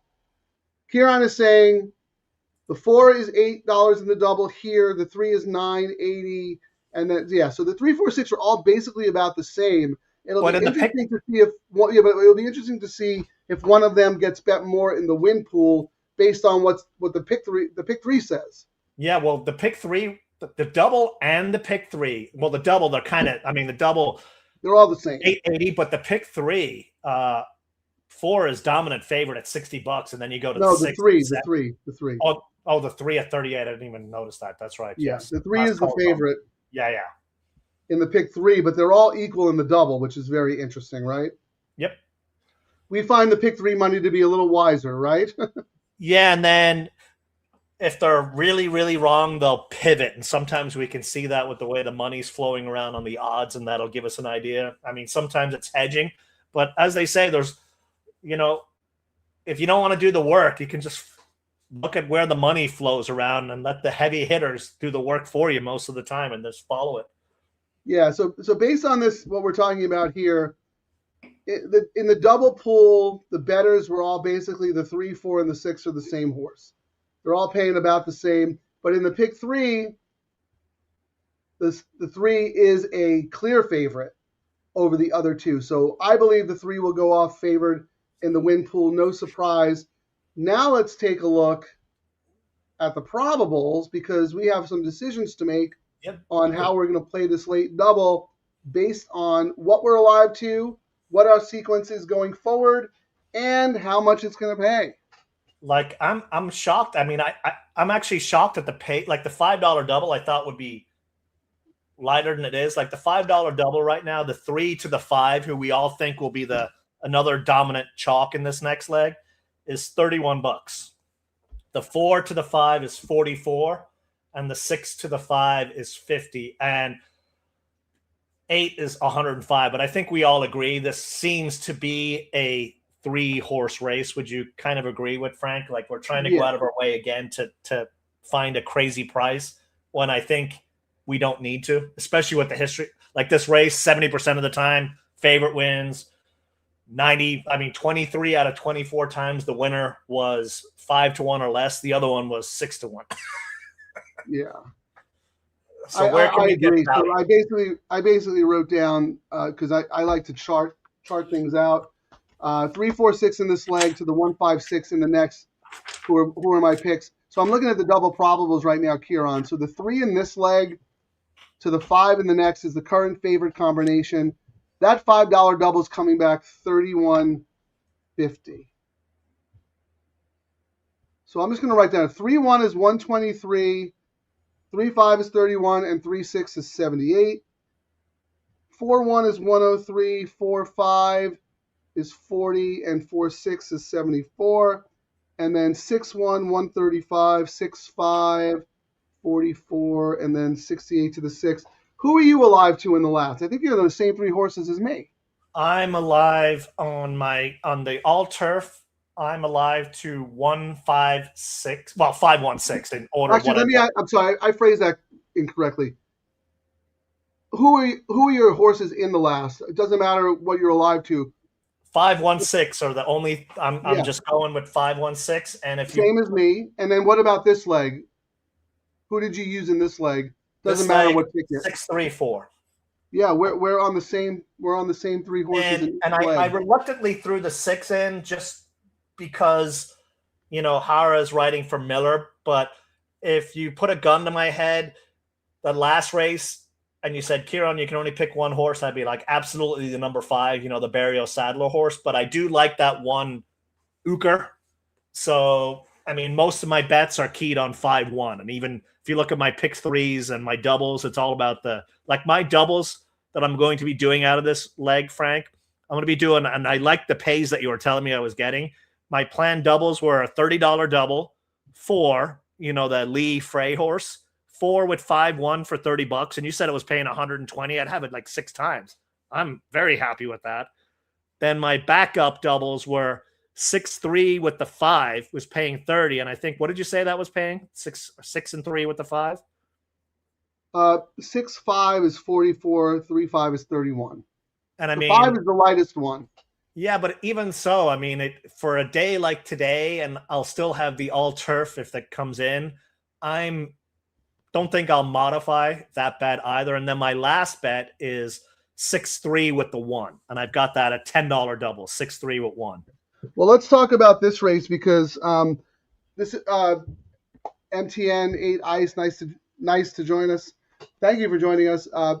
Because Dan H also mentioned this, looking for a horse to come off the pace in here, and he's also mentioning that number 8 horse, Howbeit, that we talked about. He is using our 6 Winds of Freedom, which we both like. So maybe we might have to do a DTL community, DTL crew bet, throwing the 8 in this race into our horses in the next, because that's the one that people keep talking about that maybe has the potential to beat us. We could also use that Win Ribbon horse as well, because those doubles have to be paying good. And you and I are alive a zillion times to the same horses. So I don't feel like we really need to come back and press those horses, based on that. So, I mean, or is that throwing money away? I don't think we need to throw too much money away. And I mean, the way I see this, I think those 3 horses are going to go to the front, and some of those earlier dirt races, they weren't catching the horses on the dirt.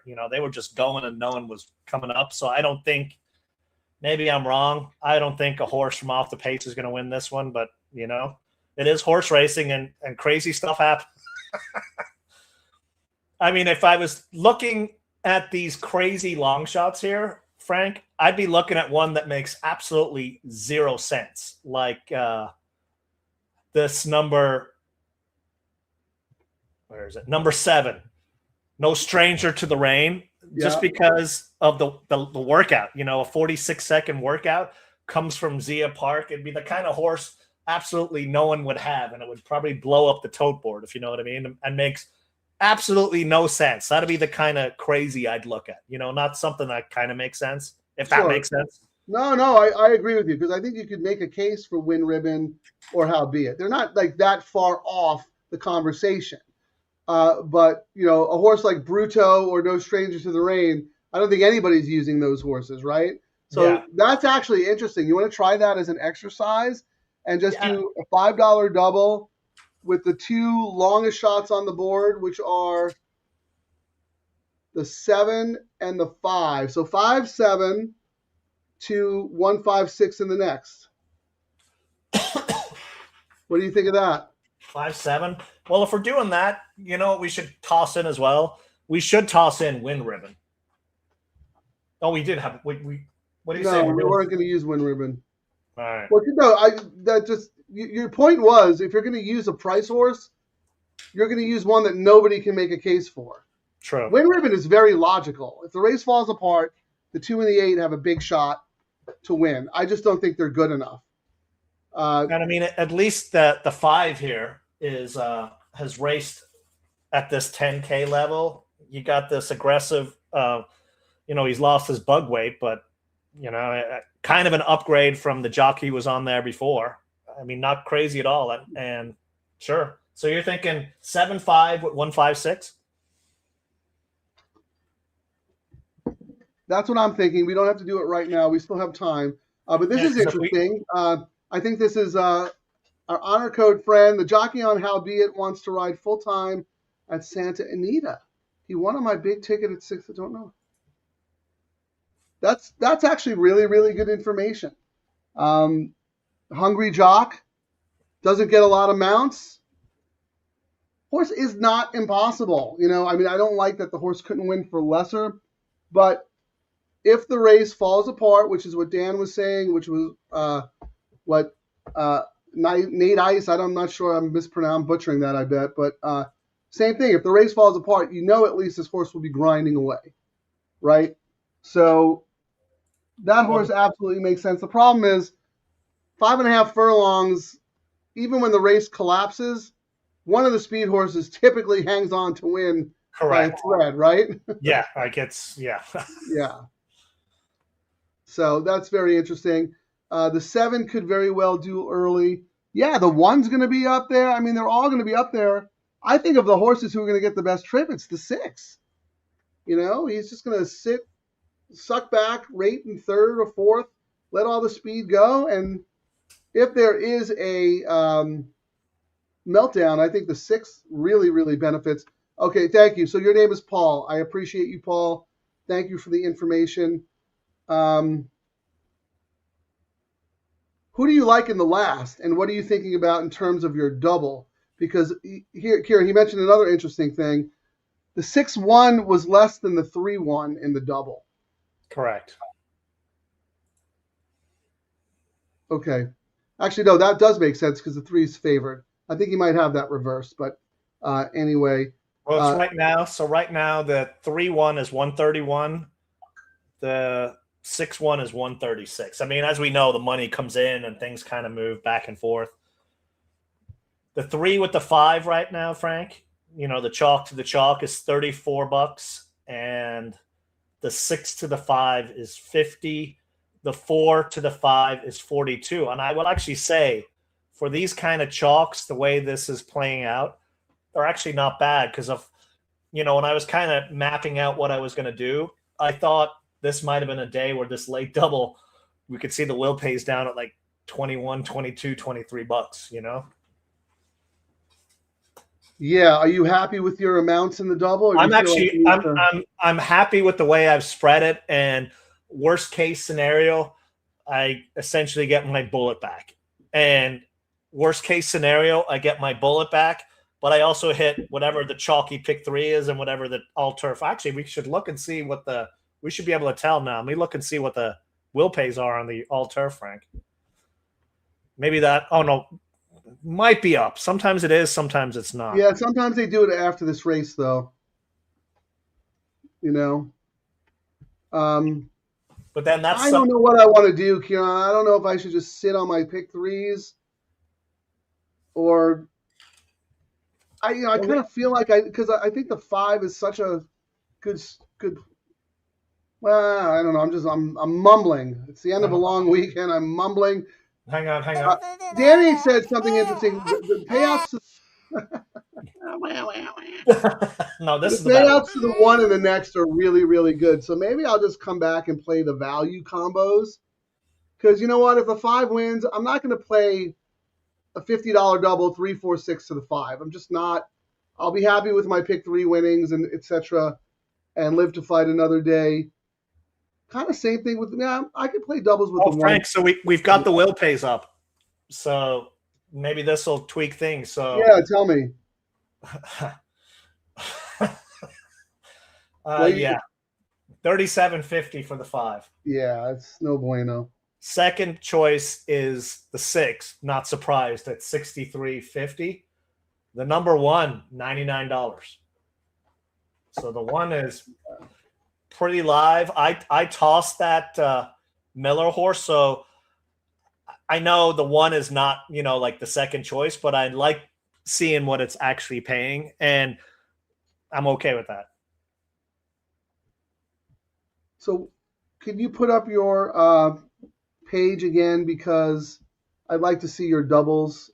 I know you read them off, but I'd actually like to see them if that's okay. So yeah, I spent $108 on the all turf, and I'm getting $37. Let me find this thing. But that was because the one that we hammered would have paid a lot more, but we didn't get out of that first leg in it. Okay, 4 with 5-1.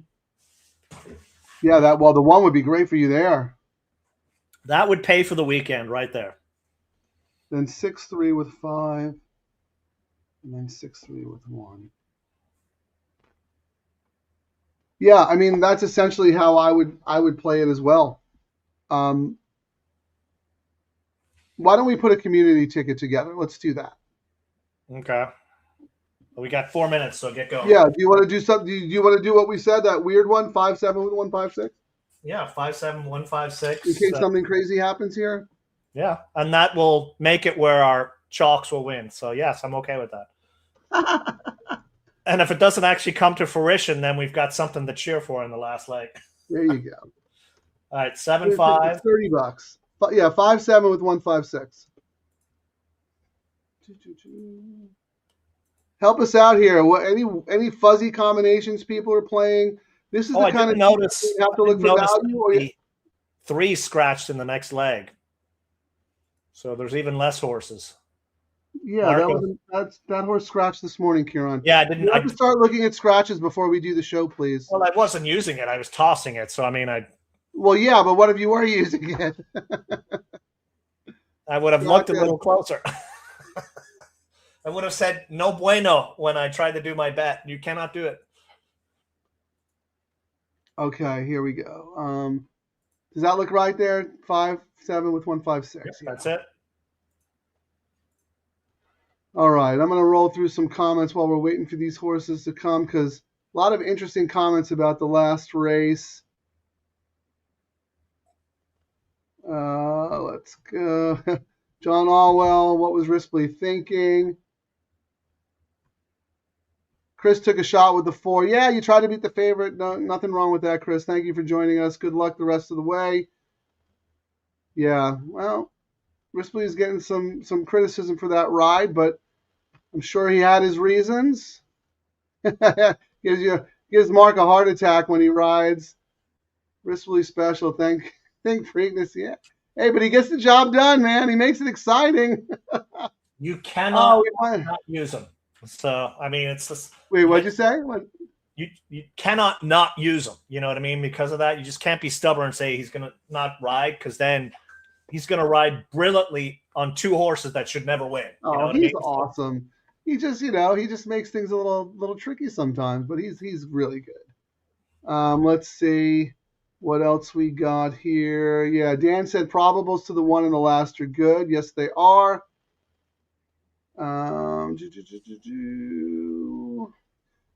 Yeah, this is the one that Paul's talking about. Euchre in the last, freshened since the maiden win, 5 works since. Yeah, that's a nice horse. I mean, I thought that debut race for Euchre was terrific. Right? And I thought, and again, I thought the rails at 20 feet, how this horse races, I thought, if this horse is 1-2, we have a huge chance with that 1 in the next leg, as an upset special over the favorite. Oh, the 1's going to go. Absolutely. And actually the scratch of the 3 helps the 1 a lot, because there's no speed in the race. There really is quality speed. And it might be one of those races where even the favorite goes, yeah, no. But you got Barrios, who's on a heater, and he probably has looked at the race flow, and he's like, I'm not letting this dude get ahead of me. You know what I mean? Absolutely, so that's a jockey's race, like you said earlier. Like, it's going to be a jockey's race. But, maybe that horse that horse doesn't want to be that close. You never know how the horse is going to react, right? Look, Escobedo at the rail, he is a very good underrated speed jockey. He does really good work with Ryan Hansen. Ryan Hansen is very good with young horses, wins a lot of sprint races. Yeah, the 1 has absolute upset potential. In fact, that's what I'm going to do. I'm going to make my official double play for the show. Frank, $10 double, 3, 4, 6 with the 1. And Frank, that Escobedo for Hansen, I probably said it earlier, they've had 13 races. They've won 6 of them. Yeah. They've been in the money 7 of them. And when these 2 team up, when you bet your $2, you win $1.42. So that's a big ROI when these 2 guys heat up. And all right. they added racing. Ciaran, I'm cutting you off. I'm sorry, but they're in the gate. Let's watch the race. Good luck, everybody. Let's get alive. They're off.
All right, there you go. As our good friend Tom says, easy game.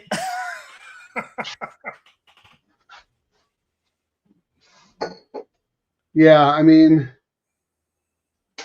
basically a 3-horse race. The 4 proved the best.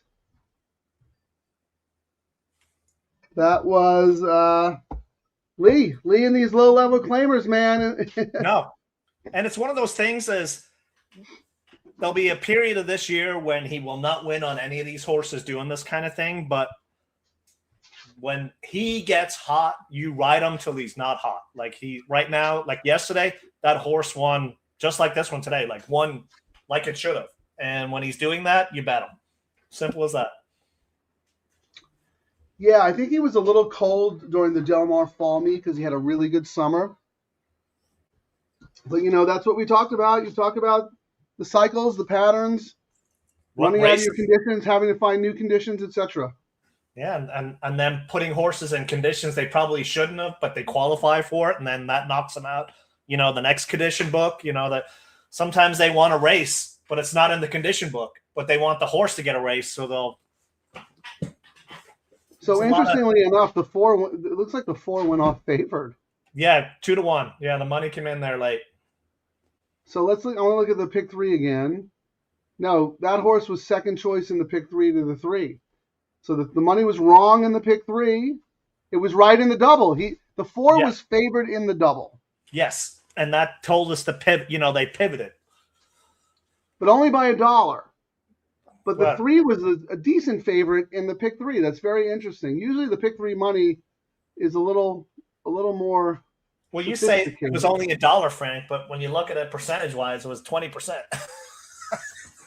I mean, it's such low payouts. That's the way to look at it. This is why Ciaran's on the show, because while I'm the word guy, he is the math guy. I mean, that 20% is significant. You're right. That's a great point, Ciaran.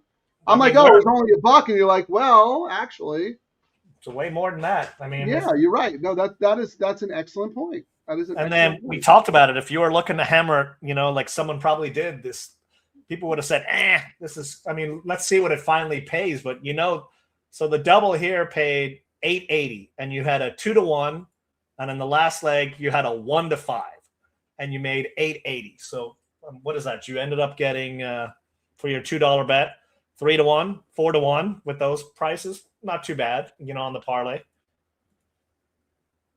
No, not bad at all. One last thing about that Mrs. Astor race. Larry said, Umberto said it was a tricky race, confident, but she was brave enough to get it done. He said, I had to work out a trip. He likes the keen horse. He likes the keen horse he is riding in. Oh, I don't understand that last comment, Ciaran, Larry, but thank you for the info. I love one thing about Rispoli, like he'll tell you, he's a great interview. He likes to communicate. You know how you can tell he knows he had a bad ride or it was a bad ride? Other than the cursing in Italian, he just walks away and doesn't do the interview. Well, he did the interview here. So. I know he did the interview here, yeah, but if he didn't, he would I didn't. All right, well, there you go. That puts a bow on the Mrs. Astor race. All right, let's see what the will pays. You ready to see, Frank, where the money is? So the $5 double into the 5 is paying $39, Frank. Not too shabby. The 1 is paying $113.50. The 6 actually got some money. It's getting 6 is the second choice at $65, but it's 5, 6, 1. But based on the morning lines, that tells you the sneaky money came in on the 1. You know what I mean? But pick 3. The 5 is paying $29. The 6 is paying $44, and the 1 is paying $87. Pick 4. 5 is $58, 6 is $67, and the 1 is $115. So it's a battle between the 6 got more action than I thought it would have, Frank. Well, I mean, second choice on the morning line. I'm not surprised on that.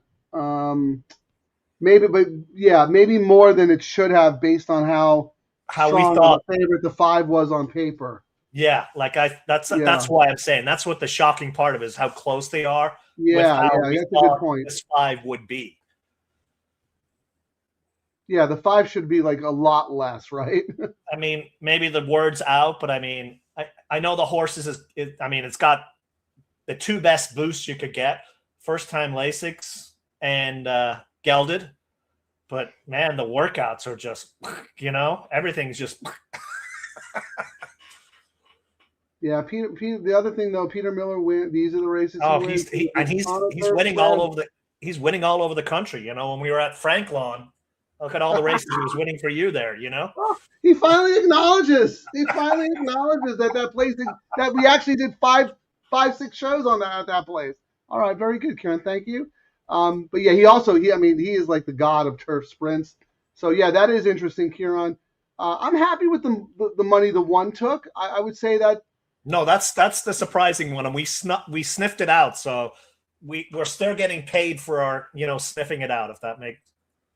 So Ciaran, here you go. Everyone was complaining about short fields. What do you think the pools were today? Probably way more. What you tell me? I don't know. I'm not going to guess. All right. You think the double pool was over 100,000 or under? I think it was over for the reasons we said. Where usually it would be under, but I think the chalks were so chalky that people came back to fill up on their profits by hitting it. Okay. Hitting it yet again. 104,000. I'd say that's pretty good based on the field sizes. Oh, for a Monday for these kinds of fields, Yep. that, you know what I mean? Like people would have probably just said, "I'm not betting that." And when I first took a look at this card, I was like, "Yikes! 6 horses are the most horses." And then we had horses scratch out of it, but they've gotten paid. Even chalky fields, you can make money. Yeah, and like we always do, we have full transparency on the show. We talk about the pool sizes, and we talk about whether or not pays more than the parlay. All right, pick 3 pool over 150,000 or under. I would say over. Yep, 166. I think that's really good, actually. Yeah, the fact that so much money came in on that show money there, I think everyone was, those guys were betting a lot, no matter what. They probably hedged their bet as well doing that. Okay, pick 4 pool over 250,000 or under. Under. Oh no, over. I even said over, but you're correct. What was it? 236. You know what it was last year? I don't. 362. Yeah. What did you say the pick 3 was, Frank? How much? Yeah, I'm going to guess the numbers last year were better because they probably had bigger field sizes. But last year's $3 pick 3. This year was 166. Well, 175. That's not bad for a 6-field horse. You know what I mean? And remember, what Santa Anita had going for them last year was the rain out the week before. So then this was like the weekend of everyone coming back and a holiday weekend. Yeah. No, I mean, I would expect these numbers to be worse than, not worse, but less, just because of the field sizes. And the double was 104. Double was 104. It's 97 last year. So up on the double again. We beat the double. Nice. Okay, pick 5 over or under 350. Ooh, I'm gonna say under again. Dude, you're like the pool. You're like the Nostradamus of pool predictions. 308. I'm setting good lines, I think. Yeah. 308. And you know what the pick 5 last year was 578. Wow, that's a big difference. Well, what was the all turf? Oh, actually, but I'm asking you what the all turf is, and I'm the one who can look and see. Hang on. Yeah, because I have to go to a different screen for that. But we should look at the will pays on that. Oh, yeah, I think you did already. The all turf, it doesn't come up till after the race, unfortunately. I mean, I don't get why they just don't show it. Ciaran, don't get me started. Anything this industry does, none of it makes sense at all. Let me look at the comments real quick, and then I want to write down all the horses we're alive to and what those payouts are to see if there's anything else we need to do since we are a gambling show. David Nemeth, did you see there's a super high 5 carryover? 20,000 slash $7 off the 500. I can't imagine they're doing a super high 5 in this race. I'd be shocked. No, they do have it in this race, I think. Okay, right? I was just going to say, but I don't know anything about that wager. I know there are some people who like it and are good at it, and with that carryover, you can make money. My brain does not work that way. I have a hard enough time picking a winner. Yeah. Then the second place horse. You asking me to pick 5 deep? No way, man. Especially when there's 5 horses. You know what I mean? That's funny. So they are taking that. Well, they probably. We might have to play it, Ciaran. Single the one on top, right? Go I've one. tried it I've tried it with a giant carryover one time, and the horse I put in first place went in second, and the horse I put in second was in third. And I was like, and I had multiple tickets all over the way, so I was like, yeah, no more. Yeah, my ticket construction in that bet would be horrendous. I'd get an F, but there is a carryover. We could play single the one, then go 5-6, 5-6, all. I don't know what that would cost. I'm assuming it's $1 bet. Yes, it's $1 bet. So 5 or 1 in first place with 5-6 with 5-6 with all is $4. Huh. Oh, well, there you go. We have to play that. $4. That's interesting. That's all it is. Am I missing? I must be missing something here. No, 1 by 2 by 1. 1 times 2 times 1 times how many? 2 times 1. Yeah, right? Like if we did 1 and 5 across the board, like 1 or 5 can finish first, or you know what I mean, second, third, fourth, and then 6 with all. It's $8 only. I don't know. We should just do with your one. We want the one to win. Hold on. What are you saying? I'm saying if we did 1 and 5 and first, 1, 5 and 6 and second, 1, 5 and 6 and third. Yep. All. It's an $8 ticket. Yeah. How about this? 1, 5 in first, 1, 5, 6 in second, then all. See what that is. All. That's $24. Let's do that because you don't want the top 3 in first, second, and third, right? Correct. So let's hope we get Euchre wins, the Mulholland Drive finishes second, and then long shot, and Ventry Stand is off the board. Oh, you don't want Ventry Stand at all. Ventry's the 5. No. I want Ventry Stand. Yeah. So I'm sorry. 1, 5. Yeah. So the way I have it right now, it would be 1, 5 in first. Okay. 1, 5, 6 in second. Yep. All. Yeah. What does that cost? $24. Yeah, let's do it. I mean, everyone's looking at this. I'm liking what we're seeing, Frank. Euchre is taking some money. Euchre's down to 7-2 now. Yeah, that's the more we talked about the horse, the more the race flow. This jockey yesterday made us go home crying. You know what I mean? Now he's going to pay us back today. That's what I'm thinking. Well, I think the significant upgrade to Euchre is because the 3 scratched, right? Peter Miller had that horse in the race. That's a speed horse, right? That was the only horse that was going to challenge Euchre. Look at everybody else. I mean, the 4 is not fast enough to keep up. Ventry Stands comes from a million miles back. But Mulholland Drive is coming out of a mile dirt race. But the thing we also got to realize, too, when a trainer's got 2 horses in and he scratches one that you think is going to be the lower price one, you really look at the other one. That's why I'm going to lose money on the 6, I think, on my bets. Do I have? Well, that's what I want to do now. I want to write down every bet we're alive to, so we figure out if we maybe come back with win money or exactas. So thank you, Paul. Here are the will pays in the all turf, so we don't even have to look them up because these are the 3 that we both have. So the 1 is 99, the 5 is 37, and the 6 is 63. So we're both alive to that in various. We probably have it. No, we don't have it a couple of times. But anyway, tell me what the pick 3, the late pick 3 is, because we have the same horses. The late pick 3 right now. Will pays. What are the pays there? To the 1. Pick 3 on the 1 is $87. Okay. To the 5. 29. 29, and to the 6. 44. 44. And I think I just have it once. And then, Ciaran, let's just do the doubles. Just read me the double pays, and then we'll see how many times we have them. Doubles to the 1. 113. That's really good. Doubles to the 5. 39. That's not bad. You know what I mean? And then to the 6. 65. So at the very least, 37 plus 29 plus 39. So that's what, 40, 70. It's over $100 if the 5 wins.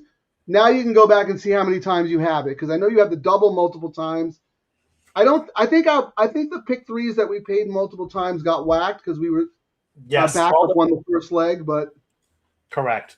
I'm alive on an 18. Actually, I'm alive on a $3 pick 3 into 516. So that pays what, $30 or something like that? Yep, $30. I'm alive. 87 to the 1. I'm alive on an $18 pick 3 with the 5-1. That's the late pick 3? Yeah. So that's what, you have it 6 times? 6 times, yes. So 6 times 29 and 6 times 87. Not too bad. No. Okay. What about your double? The double, I'm alive, $30 double into the 5-1. So again, 6 times? 6 times 39 and 6 times 113. Yep. Turning chicken bleep into chicken salad. Yeah, and then the all-turf, Frank, I'm alive to 516. So for $30, right? Yeah. Yeah, but it doesn't matter though. I mean, like you got. Yeah. I've got some action, and if it chalks out, I'll get a little bit of cheddar back. So here's my all turf. I'm alive once. Yeah, I'm only alive once to the 5. Like I don't even want that. Then this here. I have 3 times to the 5, the late pick 3. Okay, 4, 6, 3, 6, 1. I have it once with the 6 and the 1. Okay, yeah. So you're in a way better shape than I am. And then I'm doing this 3, 4, 6 to the 1. So I need the 1 to win for me to have, a nice little winning day. And if the 1 wins, you have a very good day because you bet it correctly. You whacked it. So in order of rooting interest, Ciaran, we want 165. Yes. And look at this. Actually, no, I want 3-1 now. I want 156. I've got a $30 double into the 5. The 6, I'll make more money on the. I'll make more money on the double because the pick 3 is only going to pay me like $37. 156 is the rooting interest. And then we've got our what? And tell us how many times. And then we've got our super high 5 for $24, right? I'm going to send that one. All right. Thank you, Paul, for that information. I love it. Yeah, Dan, we did play the super high 5. It'd be rude not to, right? I mean, we're doing a show. It'd be rude not to. Richard De Silva, thank you for joining us. 6 Aramia Regalo.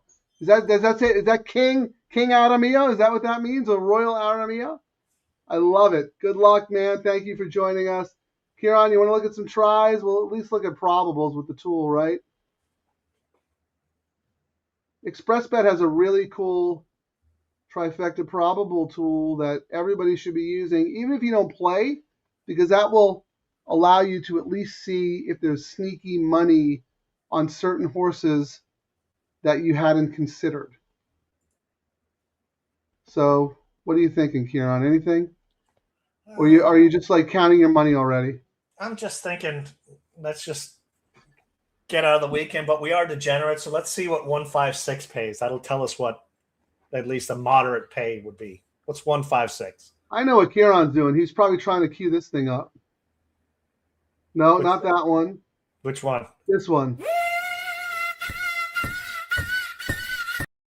No. Hey, where's the one of me crying? No, I was going to get the hair. It's right here. No, you know what I actually got? After yesterday's one, I forgot to play this one earlier. This was after our loss yesterday. This was today's one.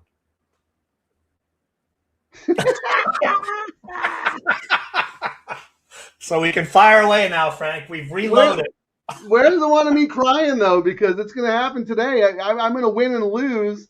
I just lost everything. I'm broke. Oh, don't worry, pal. I got it covered. I'll tell you right now, that AI, pretty good copy of my voice. I don't know where they got that from. That's pretty good. Pretty. But this is the one we're hoping for right here, Frank. Yeah. Number one. You can do it. You can do it. Yeah, if the one wins, I'll make like a tiny little bit of money, which is nice. If the one wins, you'll make, I mean, what, close to 500, right? Something pretty good. So, Frank, well, thanks, Jeff. Not much more we can handicap here. What I was going to say. So our plan is next show. We're thinking I'm going to head up to Santa Anita this upcoming weekend. So we're thinking about maybe doing a Saturday show as well, Friday and Saturday. What are your thoughts? Which bets should we look at for Saturday? Yeah, it's Pegasus Day. It's a big day. Gulfstream Park is the Stronach sister track to Santa Anita. It's going to be great racing. We will look at the wagering menus. We will see if there's anything low takeout on there. If not, we have the Sunset 6 to maybe think about, the Coast to Coast to maybe think about, obviously the Santa Anita doubles and whatnot. I don't know. We'll have to do a little bit of research. You're going to be there Friday and Saturday, aren't you? Yeah, I'm thinking we'll do Friday, Saturday. Maybe we take off Sunday next week. I don't know. We'll see. We can play it by ear, though. But I'm thinking I'm up there. We may as well see if I can sneak into the Double Trouble Lounge. Oh, they should rename that the Double Trouble. Oh, the only problem is I really do like that they call it the 100 to 1 because that's in honor of the bar that used to be where Le Meridian is now for a long time. And they actually have the original 100 to 1 sign there. So that's pretty cool. Yeah, I'm gonna stay at that new Hilton with the rooftop bar and see what that looks like. So that's the plan, at least. Coast to Coast, pick 5 on Pegasus Day. Oh, 15%. Yeah. Well, we'll consider it for sure. But as for Sunday, Ciaran, like I don't know, Sunday's our flagship show. Yeah, maybe we'll just do a show on Sunday. You can do it from the rooftop bar. Yeah, this is a little funny right here. So Jeff goes, "Do you guys like disco time?" And then Dan H goes, "Frank is a disco guy." I wonder why. He is the greatest dancer. I do have a little disco in me. I'll be honest. Not gonna lie. Oh, did I play the Low-Takeout song that we have? No, I did. I did play it, right? I can't remember. You played it. You know what? For next show, you have to do a disco version of those. Can you like give different genres and do like reggaeton from when we do New York shows and stuff? I can do it right now. Disco. Ciaran, if it were up to me, I would rather not do a Saturday show and do a Sunday show if we could only do one of them, because I feel like Sunday, this is our. No, we can do all three. I don't care. We can do all three. I'm just saying I'm up there. Maybe we should take advantage of us being on track at least for something. Ciaran just wants to show off. He wants to show off at all the exclusive places that he gets to hang out at, where regular folks like me aren't allowed access. LD, Larry Balnikoff is running on Pegasus Day. I thought there was an ownership change, though. Does LRF still have Balnikoff? I thought I read something about that. I thought they sold it. Yeah, that's what I thought, too. Or do you still have a piece, Larry? Let us know. I mean, here's the thing about Disco Time and all those other horses. Frank only knows if he likes a horse after he handicaps the race and the post positions are drawn. I'm not a guy. You ask me now who my Derby horse is. I'm exactly the same as you, Frank. People ask me, who's your Derby horse? I'm like, I'll tell you the week of when I see who's in and what the post draw is and what the weather is like. I'm not picking a horse 6 months down the road and no. And here's the thing. Like, I only have enough bandwidth, enough mental energy for the horses. I'm not going to waste it now on a race that's 3 weeks from now, or even a week from now. I mean, I got to look at the people. I'm not saying that to be a jerk, and I apologize if it sounds that way. That's just not how my brain works. And also, it doesn't interest me really because I don't want to get all hyped up on a horse who might not even end up in a race, you know. So I know Disco Time is in the race, and I will handicap appropriately. Ciaran, Dan H wants to know. I think Dan H is teasing us a lot today because he knows the answer to this question. Does Ciaran get free drinks or just free soft drinks? Ciaran has never drank a soft drink in his life. What's mixed with the soft drink? Yeah, the soft drink is a mixer. I'm doing this one today, Frank. I figured we'd get some other luck too. We got raise it up, the Blantons. Yeah, so we get another one, another one almost done, so I can add it to the collection. Okay, LD says Balnikov sold to an LF partner. Well, okay, all right, well. Oh, I thought they were actually going to retire that horse, so they're racing it again. That's interesting. Yeah, he's running on Pegasus Day. I thought they were going to retire the horse, is what I had heard. So interesting. I did know that whoever bought it, they were very happy because they're like, that's been a big fan of the horse for a long time. So they're like, went to a great home. Well, yeah, that's what he said. He said the wife loves the horse. See, Ciaran tunes out when I talk about the audience stuff. But listen, he says they bought the horse because his wife is in love with Balnikov. That's exactly it. All right. Dan H. Future on Miami tonight. Oh, yeah, tonight. Is tonight the game? Wow. All right. Thanks for reminding me. I was ready to just end the show and go to bed. 1 minute. Gonna have to watch the game. Well, good luck. You must have gotten a really good price on Miami. When did you bet Miami? Good for you, Dan H. Terry Blanton's is a sponsor. Yes. Yes, Larry. At the end of the day, love wins out. And after all, isn't that the most important thing?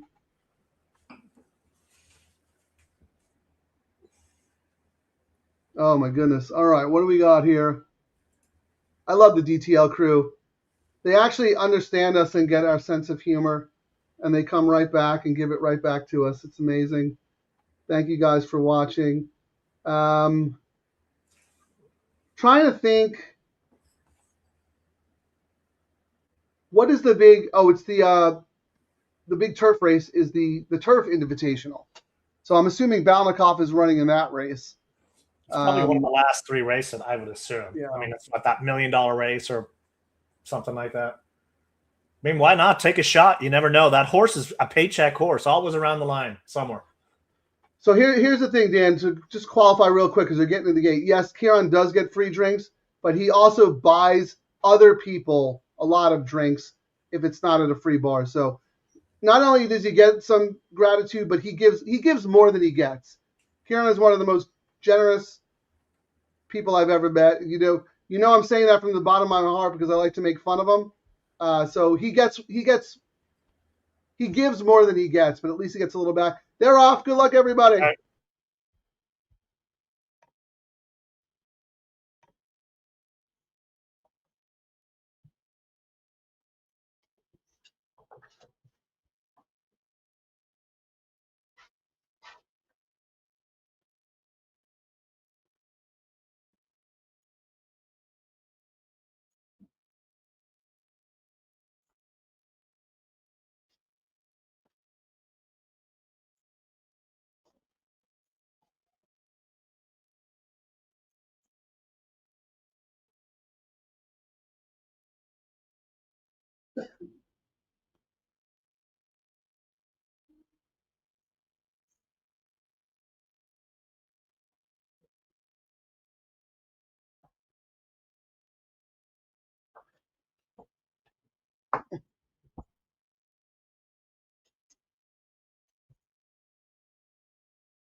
Oh, I didn't mute my thing, so sorry for all the noises in the background. But hey, whoop!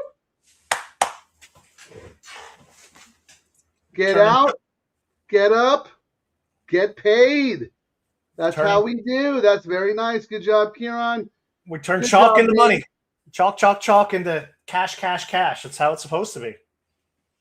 Lemons into lemonade, my friend. Yeah, a lot of people would have looked at the card today and went, "Yeah, I'm not going to waste my time with that." No, And a lot of people did do that. Cost them money, man. They watch the show. They're cleaning up. And we said, like each leg, we were kind of trying to do bets but each time we said, we're just picking something because we're on the show, but this is a favorite where, don't toss. Like, you got to press. Man, if we just gotten out of that first leg, Frank, we really would have got paid. I know. We were pressed hard. But again, that shows you the value of the ticket structure, right, Ciaran? Multiple times and hammering the ones that you like, but giving yourself chances. Like if you're betting $5, for example, on the double into the chalk and it's paying $20, you got to do it more. You do that $5 on a long shot that could upset your ticket and then kind of structure it. And what I do when I put mine together, I'm like, you know what? I'm going to have $150 budget. If the chalk wins and I think the chalk's going to pay, let's say $29, let's say $30. How many times do I have to have it to get my bankroll back? And then how many times do I need to put a price horse in there to make even more money? And sometimes it's only $5, especially if you're right, which is the beauty of it. We needed the one to get second for our high five. He didn't, did he? Oh. No, we went 1-5, 1-5, 1-5-6, right? Yeah. No, wait. We went 1-5, 1-5-6. All. What did we do? I think we might have it. No, we have it. We went 1-5-6, 1-5-6. Oh, we went 1-5, 1-5-6, all. So we have it. It came first choice, second choice, third choice, fourth choice, fifth choice. Yeah. So we made the chalk win by doing that, Frank. So you know what's going to happen? The super high five is going to pay $3. Yeah, we're gonna owe them money. We're gonna get a knock on the door. Hey, you owe us $300 for that pick five. Well, it was like when we did our show. All you had to do was do a $1 5 with 6 with 1 with 2 with 4. Just bet them in order the odds for $1 and you would win. Hey, we're doing our job for Santa Anita. We're juicing the pools. Jerry, nice show, guys. Thanks for watching, Jerry, and all your support as well. We really appreciate everything you do for us. Congrats on Coduello. That horse won big the other day. That's Flawless Racing, Jerry and his partners. Also a brand of the bartending fame. No, believe it or not, Texas Terry does not do our memes. She is responsible for so many other things, but Ciaran and we do all of our back and forth together. Because you know what? Terry's too nice. She would be doing nice memes. Our memes attack each other and make fun of each other. Terry doesn't have a mean bone in her body. But thank you for watching, Jerry. We really, really appreciate it. I'm assuming a lot of... Well, that's what I had that one ready if we didn't, hit today after yesterday. But that was not the case. No, our ATM run paid off, Frank. Well, you beat me again today. We both cashed, thank goodness. Great show. Turning lemons into lemonade. Play the broke one again. That one really cracks me up. Because I did actually owe you money the other day. Where is the broke one? When I told the counterfeit bill story, remember? Oh, yes. This was us. Yesterday, this was us. So we could come back and fire today. You know what? You know why I didn't do as good as I should have done? Forgot to put on my lucky cowboy hat. Well, I wore my tallest Irish leprechaun. I know, but I had the whole cowboy showdown theme. Get out, get up, get paid. David, thank you for your contributions. We'll look into all the social media, YouTube stuff. We're doing this ourselves. So if anybody has any ideas on, what the stream should look like and all that stuff, please let us know. Here's Terry. Yeah, she's being modest. Gentle editing suggestions. Also, Frank, we made some money on the super high five, Frank. We bet $24 and it paid $18.10. No, we lost. Yes, that's what I'm saying. We bet $24 and we won $18.10. Yep. But here's the thing: if we had gotten if you get a rebate, that's a winner. Yes. almost the winner if you're getting a rebate. Yeah, probably 1 to 3. Yeah, good for Ciaran. Yeah, So I mean, Ciaran didn't break the bank, but he made the most out of so not a great situation. yeah, I'm looking through the will pay. So the pick 3 paid me 174. Then I had another time paid me $29, but at least one of the secondary tickets that I had a shot on winning money. So it was 174, 29. The double paid $234, which is not bad for, that kind of action. I'll take it. Yeah, we'll roll. Yeah, we'll roll through the pays in a second. So wait a second. I want to see what. First of all, Nando, thank you. We're glad you stumbled upon our show, and we appreciate all your support and contributions. $2 bet. The high five paid $1.90. So how do we get back at 1860? Is that right, Ciaran? Are you looking at your ADW? $1 super high five. 56124 paid $18.10. And that's for $1, right? Correct.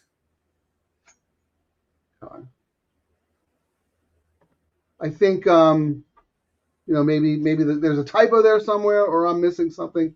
But anyway, Nando, thank you for joining us. Froggy Mushroom, one of the OGs of the DTL crew, been with us from the beginning.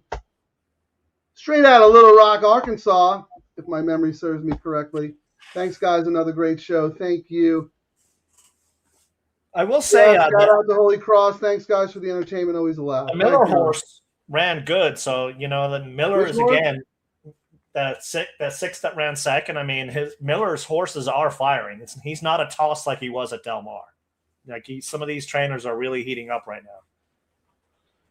Well, I mean, he's not been doing great for Peter Miller, but if you're going to use him in a sprint, use him in a turf sprint. That's when he wins. He's 1 for 11, 9%. I mean, those are not good Miller numbers, but turf sprints, he absolutely owns. Frank Lawn's been off for a couple of weeks, so we know he was winning there right before the break. He won a bunch of times. They started up pretty soon. But, we're having too much fun here. Thanks, guys. Yeah. And thank you. Love the show. Nothing like making money at the end of the day. Look at that, Ciaran. The get out bets of the weekend. Absolutely.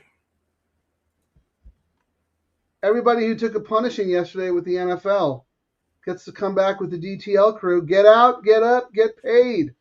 All right, should we do our usual exercise? Parlays, pools, all that fun stuff? We got to stuff? prove to everyone that the parlays are where the money is. Although maybe not. I don't know. We'll be very curious today with the short fields. This will be an exercise to see how much the short fields actually impact. Well, let's start with the all turf. How about that, Frank? You tell me whatever you want to do. Let me just all turf, $9. Wait, hold on. I got to get to the I got to get to my virtual assistant. Give me 1 second. I could do it. I usually do it on the calculator after this, but it's faster doing it this way. All right, calculate a $3 win parlay. I actually had to teach Grok how to do it because I asked Grok last night just for fun, and Grok had no idea. But now Grok knows. So if you ever put this in Grok, you thank me for adaptive learning. All right, horses that paid. All turf pick 3. Go ahead. $9. Yeah. $260. Really? That Ellis horse paid $9. That's a good price. Okay. And $4. Okay.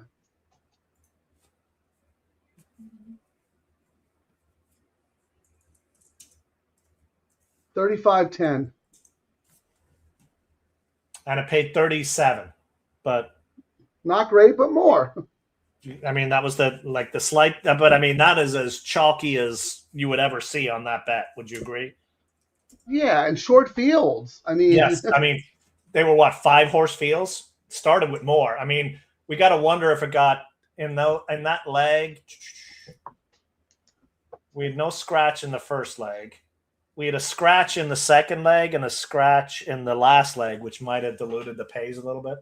Well, yeah, that's true, right? If you had those horses in the early bird, you got the favorite or whatever. But here's the thing, Ciaran. If you have it 100 times, that extra $2 is significant. Correct. Right? Yes. It's an extra $200 to your pay. And this was a day like we saw a big show jumper show up on Miss Astor, and that paid $40,000. Oh no, actually it ended up. I'm looking right now, Frank, in that race. They bet $60,000 to win on Miss Astor, $52,000 to show. Wow! But they got 10 cents. They got the rebate back. They got their 10 no, cents. No, it didn't pay $2.10. A rebate on top of it. Wait, what? It paid $2.20. It paid. Oh no, it paid $2.10. 5 cents on a dollar. 5 cents back. Yeah, 5 cents. Still, that's amazing. Go to the bank and ask them for a 5 cent return in 2 minutes. No, they'll tell you we don't have coins anymore, sir. Or the casinos, they go, yeah, we don't spit out the coin. You go to the cashier that's got 400 people in line to cash out your 20-cent ticket. Yeah, unbelievable. All right, so let's do the pick three. Calculate $3 win parlay. I think Mrs. Astor started it, right? So that was what? Yes, 260. Okay, then the Lee horse. 680. And then Ventry. $4.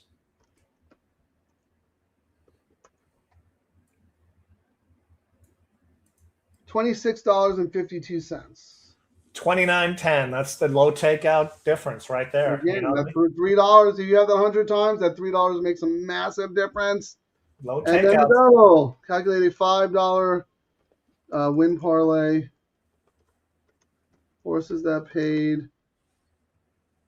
$6.80 and $4. Correct.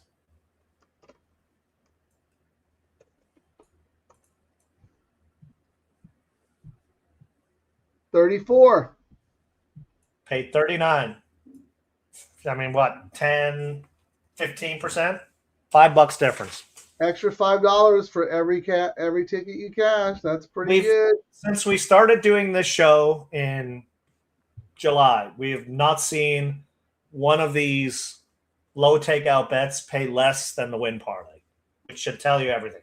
Yeah. Today, I think, was the lowest, and you still made the takeout, which is the beauty of it. And if you happen to be in a state or using a platform that gives you decent rebates, you did even better. Yeah. In California. Unfortunately, we live in California where we don't get anything. Yeah. We get, what do we get here? Nothing. All right. I'm going to roll through only a couple more comments. Ciaran, we got Dan H. Dan, can't thank you enough for sticking with the show and participating. You got to give Nick a little bit of a nudge. We need Nick back, at least for a little bit. Get one drink for free, buy one for Terry, Frank, and me. There you go. I love it. And then thank you, Dan H. from Texas, Terry. Usual show on Friday, or you want to do Saturday, Sunday, or Friday, Saturday, Sunday? I guess to be determined, huh?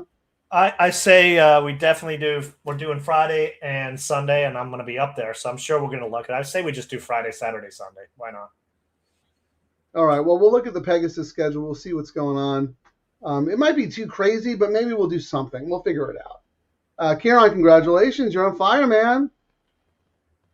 Went back to the grass. That's what it is. I'm the Irish guy needs grass. The dirt? Yeah, no dirt. All right. Well, everybody hit, so we're all in good shape. Ciaran hit a little more than everybody else, at least when it comes to co-host. Final words? Hey, we got out of the weekend. We got whiffed yesterday, but we started the weekend off strong and we ended strong. So that's what it's all about.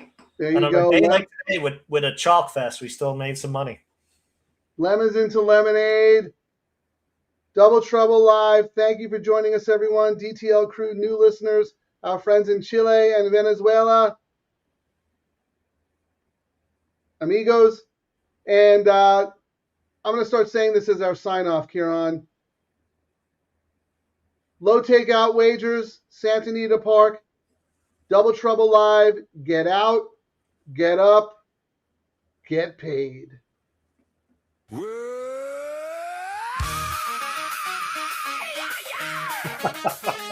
Oh yeah!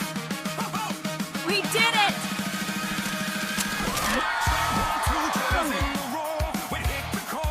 Unbelievable.